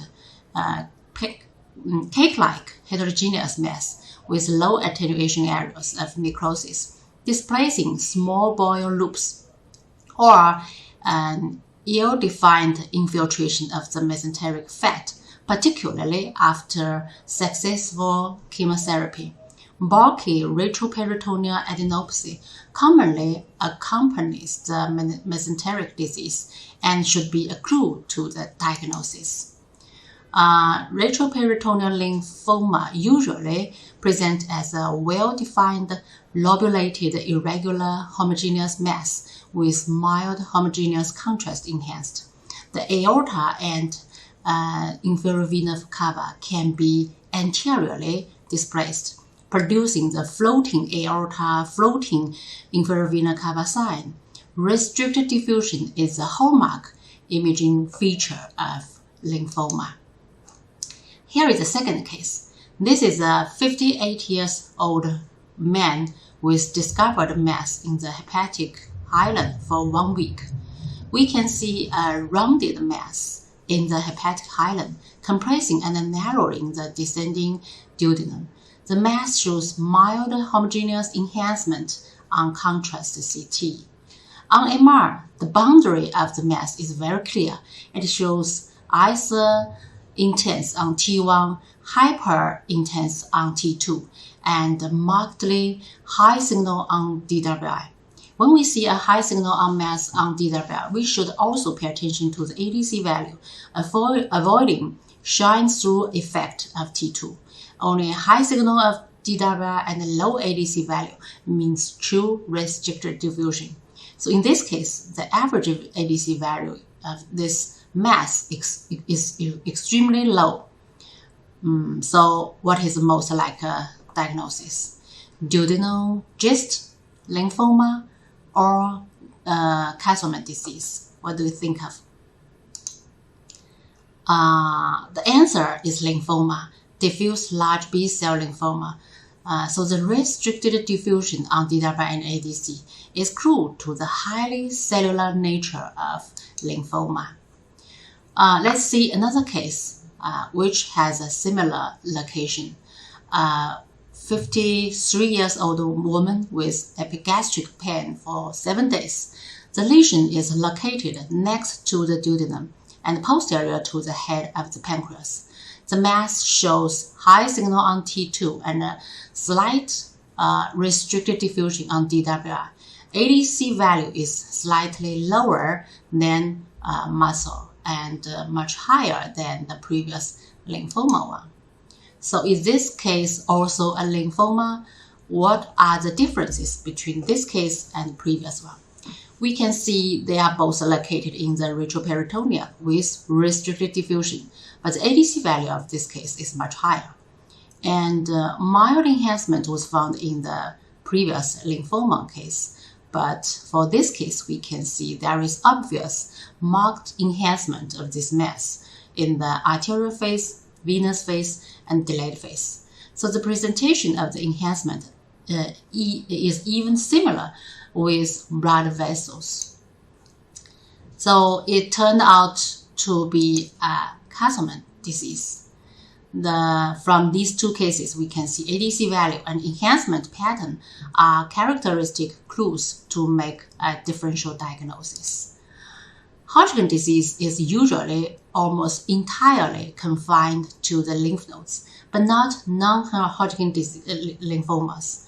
Extranodal manifestations occur in up to 40% of non-Hodgkin lymphomas and is often intermediate to high grade, and it occurs mostly in immunocompromised patients. Diffuse large B-cell lymphoma and the follicular lymphoma are the dominant histologic subtypes in extranodal lymphoma. Extranodal abdominal lymphoma has been described in virtually every organ and tissue in decreasing order of frequency. The spleen, the liver, GI tract, pancreas, abdominal wall, and so on. Let's take a look at another case. A young man with dull pain in the lower right abdomen. So on CT, we can see large, bulky mass in the ascending colon and the ileocecal area. The mass is enhanced heterogeneously, and we can see that the mass grows along the intestinal wall of ascending colon without narrowing the lumen. Meanwhile, fat stranding and some enlarged lymph nodes can be seen around the mass. So here's a question. The first one is, what is the main imaging findings? The calm sign, aneurysmal dilatation, or Warburg sign or bowel obstruction? Actually, we did not see multiple tortuous blood vessels on the mesentery arranged like calm. We did not see swollen mesentery, but we did see the dilatation of the ascending colon and cecum without bowel obstruction. So the answer is aneurysmal dilatation. This is a relatively specific sign of intestinal lymphoma. On the contrary, intestinal tuberculosis, GIST, adenocarcinoma would cause luminal steatosis. Extranodal lymphoma in the GI tract occurs in 10 to 30% of all patients with non-Hodgkin lymphoma. The recent classification of lymphoid neoplasms by the WHO broadly categorizes lymphoma into B-cell, T-cell lineage. Most lymphomas are mature B-cell neoplasms. The incidence of non-Hodgkin lymphoma has been increasing, primarily due to variety of environment factors, particularly increasing incidence of HIV and transplantation. Chronic H. pylori infection is associated with the development of lymphoid tissue in the lamina propria and is related to the hematoma. The stomach is most common site of GI tract lymphoma. However, primary gastric Hodgkin disease is extremely rare. The patterns of gastric involvement include point mass, diffuse or focal infiltration, and ulcerative lesion or mucosal nodularity. The infiltrating form is the most common and may be difficult to differentiate from serous carcinoma. Extensive and severe, so these should be differentiated with each other. Extensive and severe gastric wall thickening with mild enhancement, preserved lumen distensibility, and smoothly loculated outer border favor diagnosis of lymphoma. Involvement of lymph nodes below renal vessels, except perigastric nodes, are usually seen. But as for carcinoma, gastric wall thickening is focal and mild with moderate to marked enhancement. The lumen distensibility is compromised, and the involvement of lymph nodes below renal vessels rarely occurs. The patterns of small or large ball involvement include solitary or multiple nodules, circumferential wall thickening with or without aneurysmal dilatation, and direct extension from mesenteric nodes. Aneurysmal dilatation has been reported in 30% of patients. This finding is thought to result from the weakening of the muscularis propria and the destruction of the autonomic nerve plexus by tumor. In this patient, we can see multiple polyps in the ascending colon and hepatic fracture, as well as mesenteric and retroperitoneal lymph adenopathy.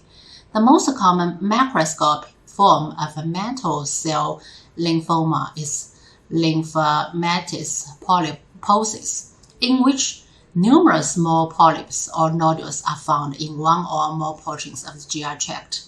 This appearance is not specific for mantle cell lymphoma.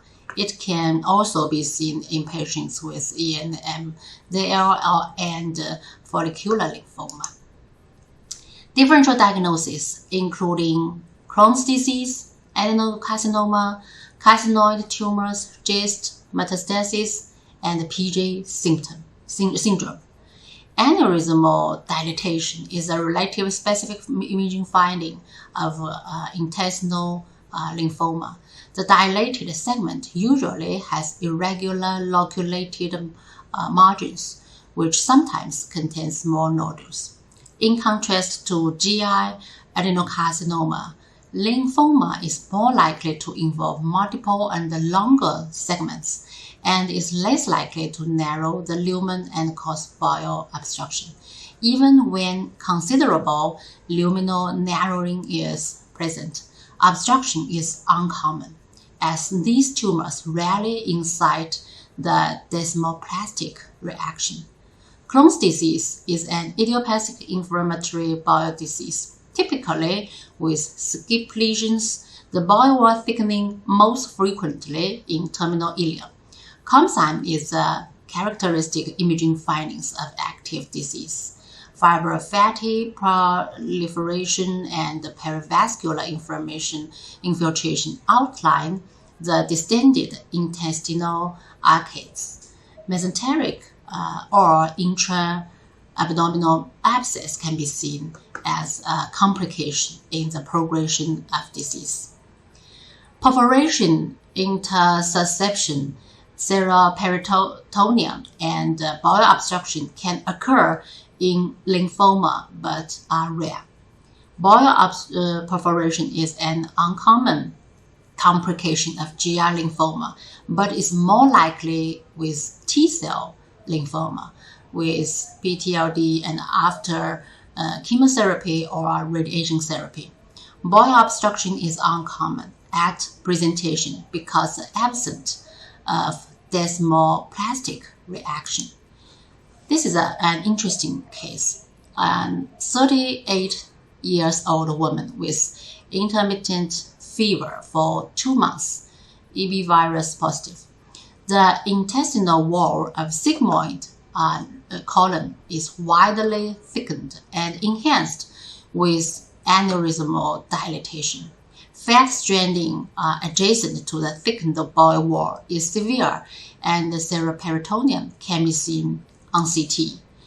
On MR imaging, the uneven thickened sigmoid colon is significantly enhanced and show markedly high signal on DWI. We can see ulcerative lesion in the affected sigmoid colon, especially on DWI, and adenopathy can also be seen around the lesion. On PET-CT, a thickened sigmoid colon and adenopathy around are avidly hypermetabolic. It demonstrates, so what is the most likely diagnosis? It is lymphoma. It demonstrates by operation that there is perforation of giant ulcer in sigmoid colon and turns out to be extranodal colonic NK T-cell lymphoma by immunohistochemical staining. And this is another case, 51 years old woman with cough and fever for 3 months. So let's take a look at it and think about it. And the first question for this case, what are the abnormalities present? Actually, every one of them. Splenomegaly is obvious on unenhanced CT. After enhanced, a solid lobulated mass is shown in the spleen with poor enhancement. The submucosal stomach wall is thickened extensively with mild enhancement. There are also some nodules with low enhancement in the liver.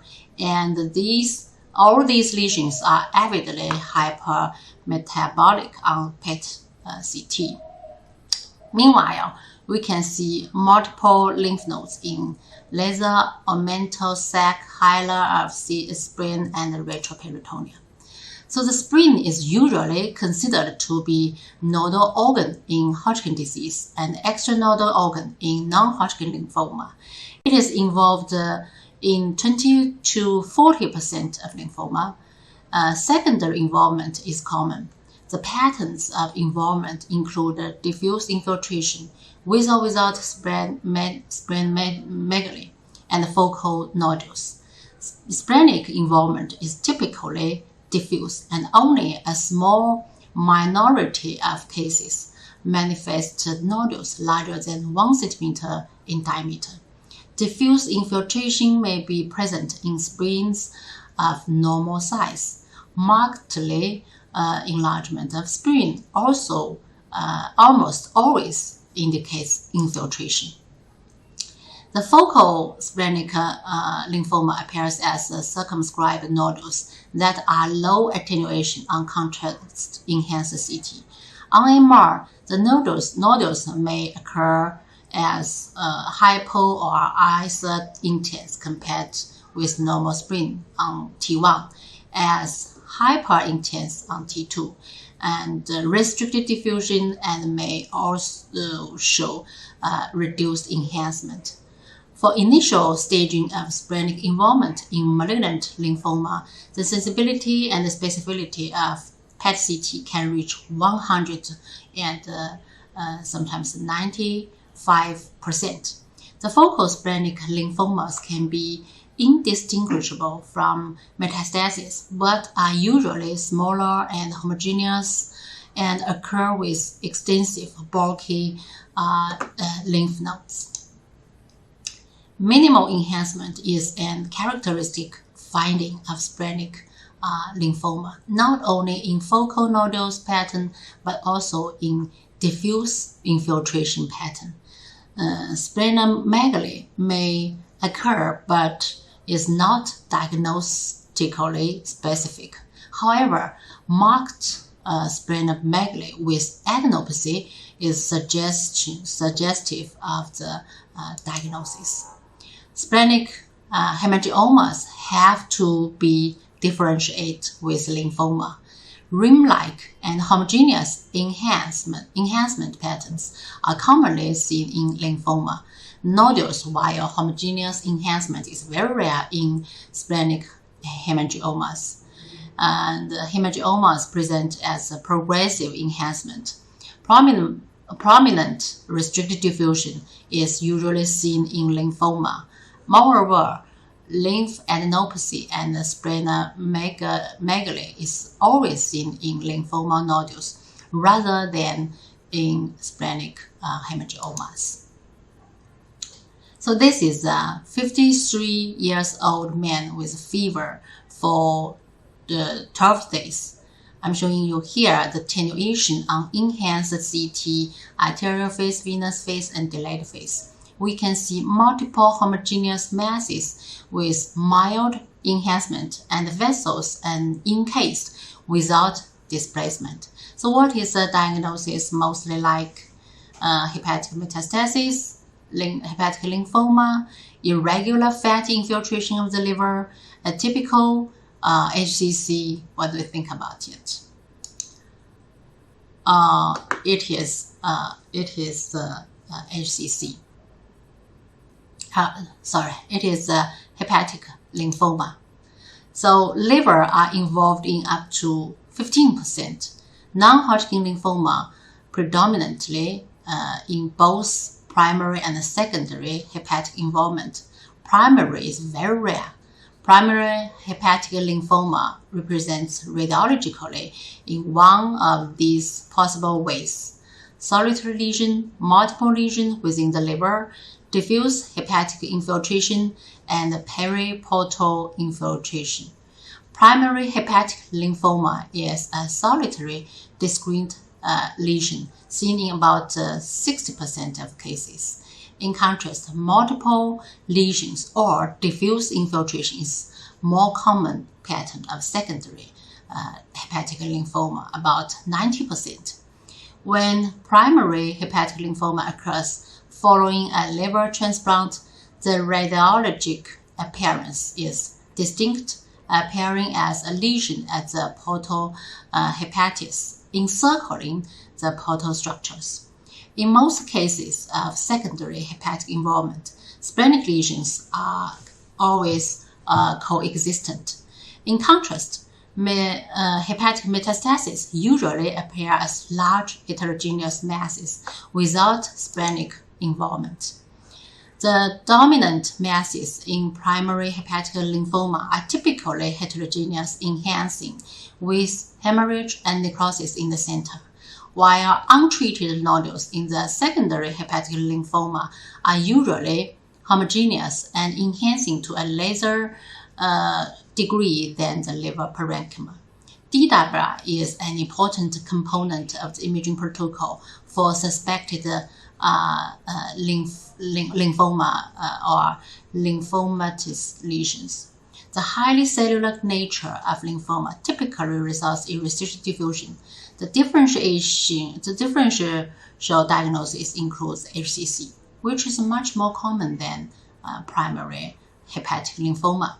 Both can be infiltrative, mild signal, hyperintensive on T2, and the restricted diffusion.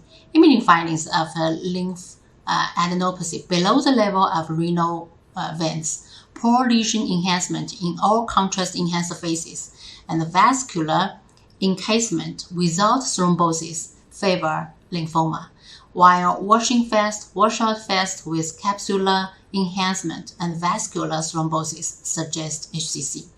In general, hepatic lymphomas are avidly hypermetabolic on PET-CT, while most HCCs are not. Liver metastases also have to be differentiated with secondary hepatic lymphoma. Metastases usually present as larger heterogeneous lesions with target sign or rim-like enhancement. Again, lymphadenopathy below the level of renal veins, poor lesion enhancement in all enhanced phases, and vascular encasement without thrombosis favor a diagnosis of lymphoma. Look at this case. There is low attenuation geography lesion beside the falciform ligament on enhanced CT, and we can see vessels coursing through it without displacement. It is also a hepatic lymphoma. Further on MR scan, T1 in-phase image shows a subtle hyperintense region, which uniformly signal loss on a post-phase. The lesion has angular margins, vessels coursing through, undistorted. It's obvious that the lesion is caused by focal hepatic stenosis. Segment 1 is another preferred location of the focal hepatic steatosis. It should be differentiated. So this case is a 56 years old man presents with left lower back pain for 1 week. So let's take a look at it and do the diagnosis. What is the most likely diagnosis? On these 3 phases of CT, we can see large homogeneous mass in the retroperitoneum with the left kidney affected. The mass is poorly enhanced. Meanwhile, the aorta and the left renal vessels remain patent despite tumor encasement. So this is a diffuse large B-cell lymphoma with left kidney affected. Here are 2 other examples of renal lymphoma. This is a round mass with mild heterogeneous enhancement. The other one is also a heterogeneous mass with left kidney and psoas major muscle affected. In these cases, the masses are all enhanced mildly. Secondly, renal lymphoma occurs mainly in the late stage disease and is much more common than the primary renal lymphoma. And non-Hodgkin lymphoma is much more common than Hodgkin disease. Usually begins in the renal interstitial tissue and causes nephromegaly with preservation of the renal contour. Renal lymphoma has wide variety of CT appearances. The most common pattern is multiple masses, typically bilateral, but may also be unilateral. Imaging findings can be quite subtle, so contrast enhanced is essential for the diagnosis. Masses typically range from 1 to 3 centimeters, appear as decreased homogeneous enhancement compared to the normal parenchyma. Retroperitoneal adenopathy is seen in 50%. Calcification is extremely rare. Solitary masses have been reported in approximately 10 to 15%. Masses have been reported in reach 15 centimeter in diameter and can distort the renal contour. Direct renal invasion from contiguous retroperitoneal disease is another common pattern and is seen in about 25 to 30%. Typically, present with a large bulky retroperitoneal mass that envelopes the renal vasculature and invades the renal hilum. Renal arteries and veins remain patent despite tumor encasement. Perirenal involvement is usually the result of direct extension from retroperitoneal or capsular spread of renal parenchyma disease. A variety of CT manifestations, including renal sinus infiltration, thickening of the fascia and the perirenal masses. Diffuse infiltration is almost always bilateral because lymphomatous proliferation usually occurs within the interstitial tissue of the kidney. Tumor growth often results in nephromegaly with preservation of renal contour. Diagnosis is often subtle and relies on the global enlargement. More focal areas of infiltrative disease demonstrates poorly defined interfaces with the normal renal parenchyma and cortical and medullary enhancement disappear. For the differential diagnosis, lymphomatous renal masses often demonstrate homogeneous attenuation, unlike the usually heterogeneous renal cell carcinoma. Moreover, lymphomatous masses are typically hypovascular and demonstrate minimal enhancement, while may help differentiate lymphoma from the typical hypervasculature enhancing renal cell carcinoma. And this is the 75 years old woman with poor appetite for 1 month. The shape of bilateral adrenal gland is disappear. In contrary, there are 2 large masses in the adrenal gland area with the adjacent liver and kidneys compressed. The masses are homogeneously and mild enhanced. These are bilateral adrenal lymphomas. So primary adrenal lymphoma is rare, with non-Hodgkin lymphoma being the most frequent subtype. Involvement is bilateral in half cases. The patients may present with adrenal insufficiency.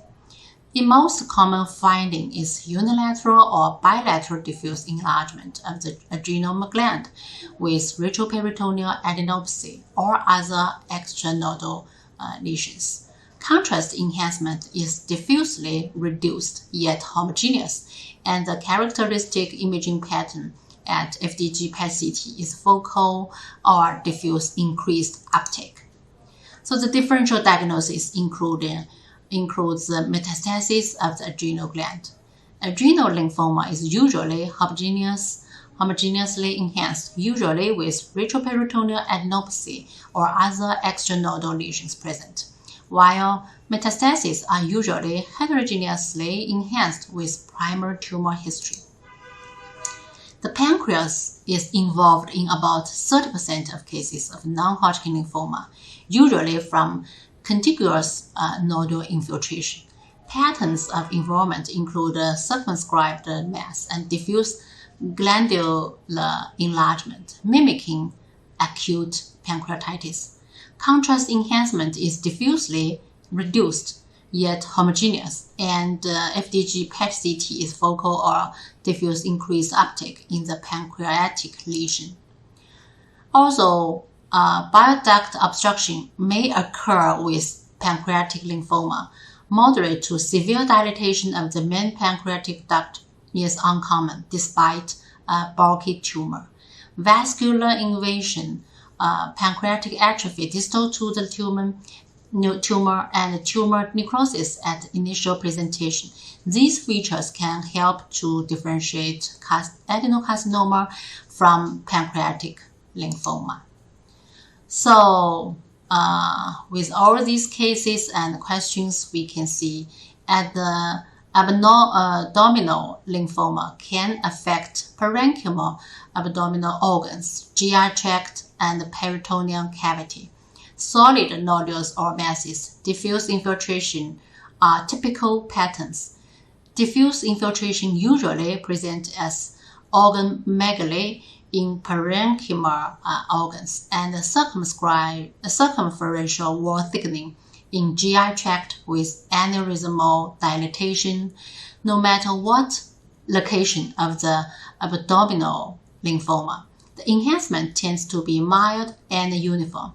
The adjacent vascula is usually encased without thrombosis, and on DWI it always shows restricted diffusion due to the highly cellular nature of lymph nodes, lymphoma. What we have to notice is that nodules may mimic metastasis, primary cancer, infection, or granulomatous disease. So we should differentiate from them when we make a diagnosis of lymphoma. So with that, thank you for your attention.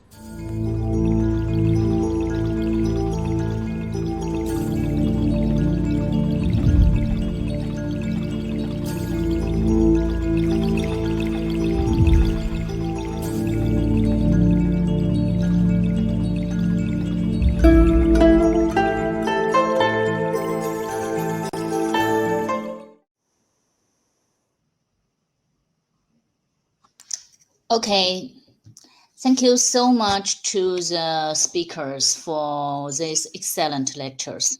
And thank you to everyone who asked questions in the chat during the presentation. We have gathered the questions, and it is now my pleasure to put them to our speakers today. And the first question is, how you show more detail about regional lymph nodes in rectal cancer, and as well as okay, we have 3 questions, and the first question maybe Professor Tan, maybe you can give us some recommendation about these questions about the lymph nodes in the rectal cancer. Thank you. Sorry, I had to ask someone to be somewhat quiet. So I missed your last sentence. Could you please repeat? Okay. And the question is, can you show more detail about regional lymph nodes in rectal cancer? Tatiana? Yeah, sorry. So details on rectal cancer nodes. So meaning the differentiation between malignant and benign. Is that it? Or the anatomy? Yes, I think so. Yes, I think so. I think the question is, the details to differentiate benign or malignant lymph nodes in rectal cancer. Okay, so we have to know that more than 50% of the very small nodes, in fact, it's even higher, it's 75%. Sorry, I have to ask someone to be very quiet because there is some noise behind.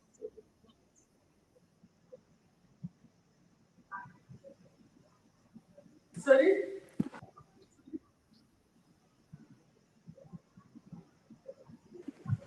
Sorry about that, because there was some noise in the background.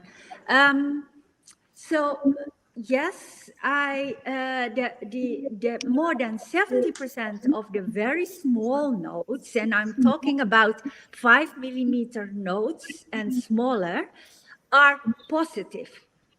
So if we are talking about very small nodes, how can you ever possible see which one is positive, which one is negative? Because you have to look at morphological criteria, including the border of the little nodes. And you and I and everyone here knows that it's impossible, right? Because the resolution of MR is not that high.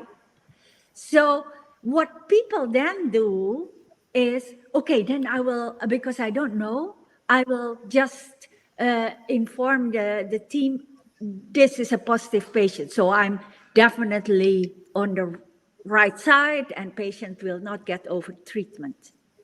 The problem is we have been doing that in the past. And there we found out that all these patients underwent radiotherapy before surgery and had functional problems after that. And those were 40% of patients who would not need radiotherapy. So that is why I sort of want a risk-adapted staging, meaning that you cannot possibly differentiate between the small positive and small negative nodes, but it doesn't matter in some early tumors, because the early tumors will not undergo preoperative radiotherapy, even if the nodes are positive. So if our staging does not impact the treatment, you do not have to be accurate in those little subtle things.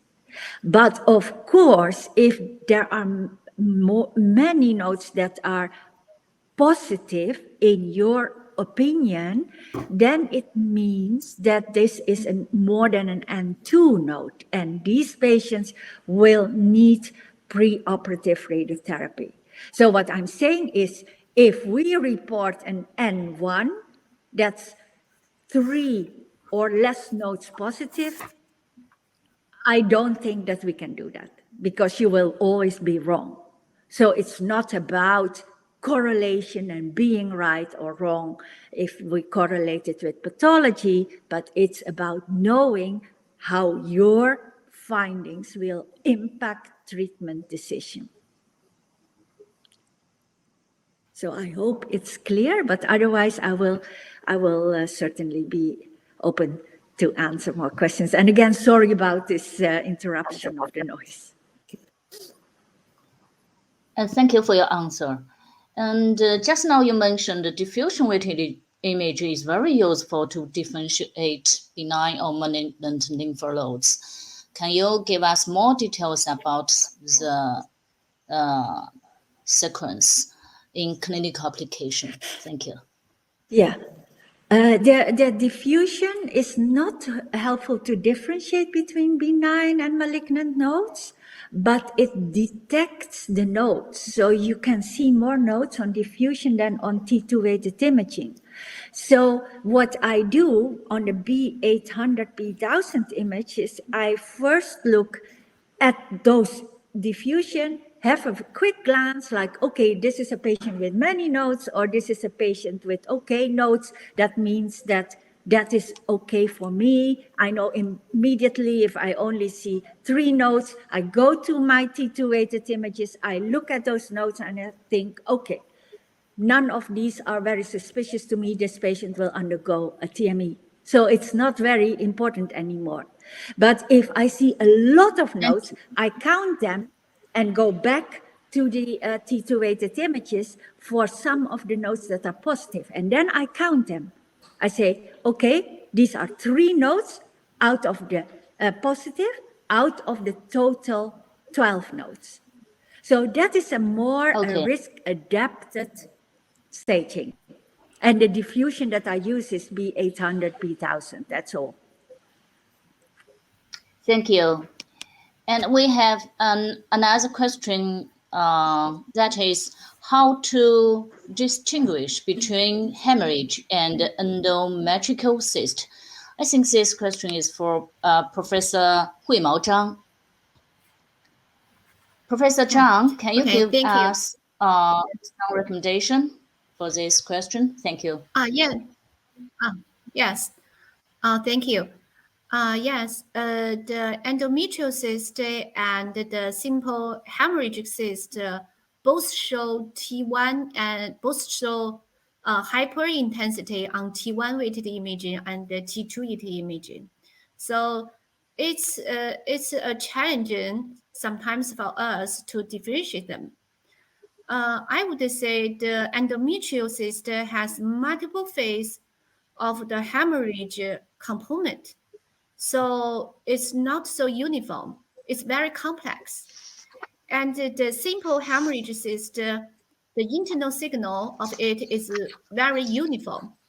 So the T2 ductal spot sign is more specific for an endometrial cyst than T2 shading.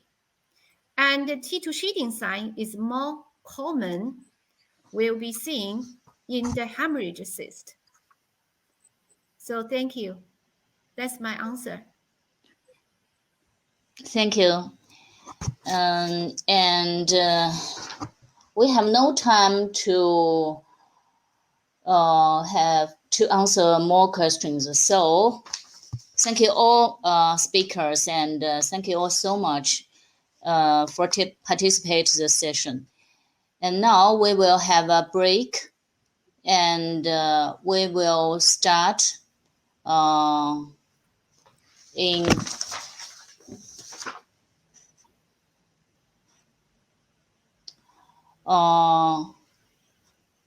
17:15 in Beijing time and 11:15 as European time.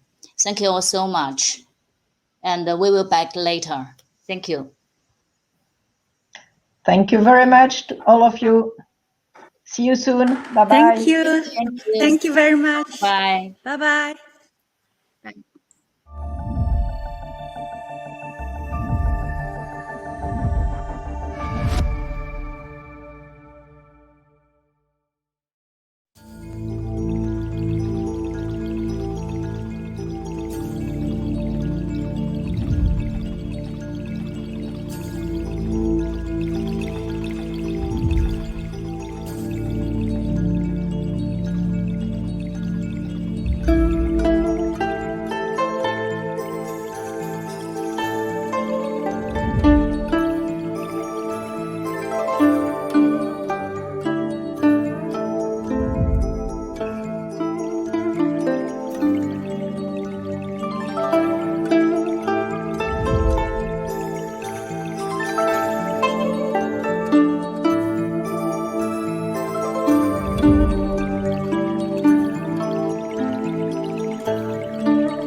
But what about ECR 2022, you ask? Well, next year, ECR will return to its home here in Vienna. Our incoming ESR president, Professor Regina Beetz-Tan, is already working with her program planning committee to deliver a magnificent scientific program. Her chosen theme for ECR 2022 is building bridges. And with this motto, she strives to promote greater harmony in and around our profession.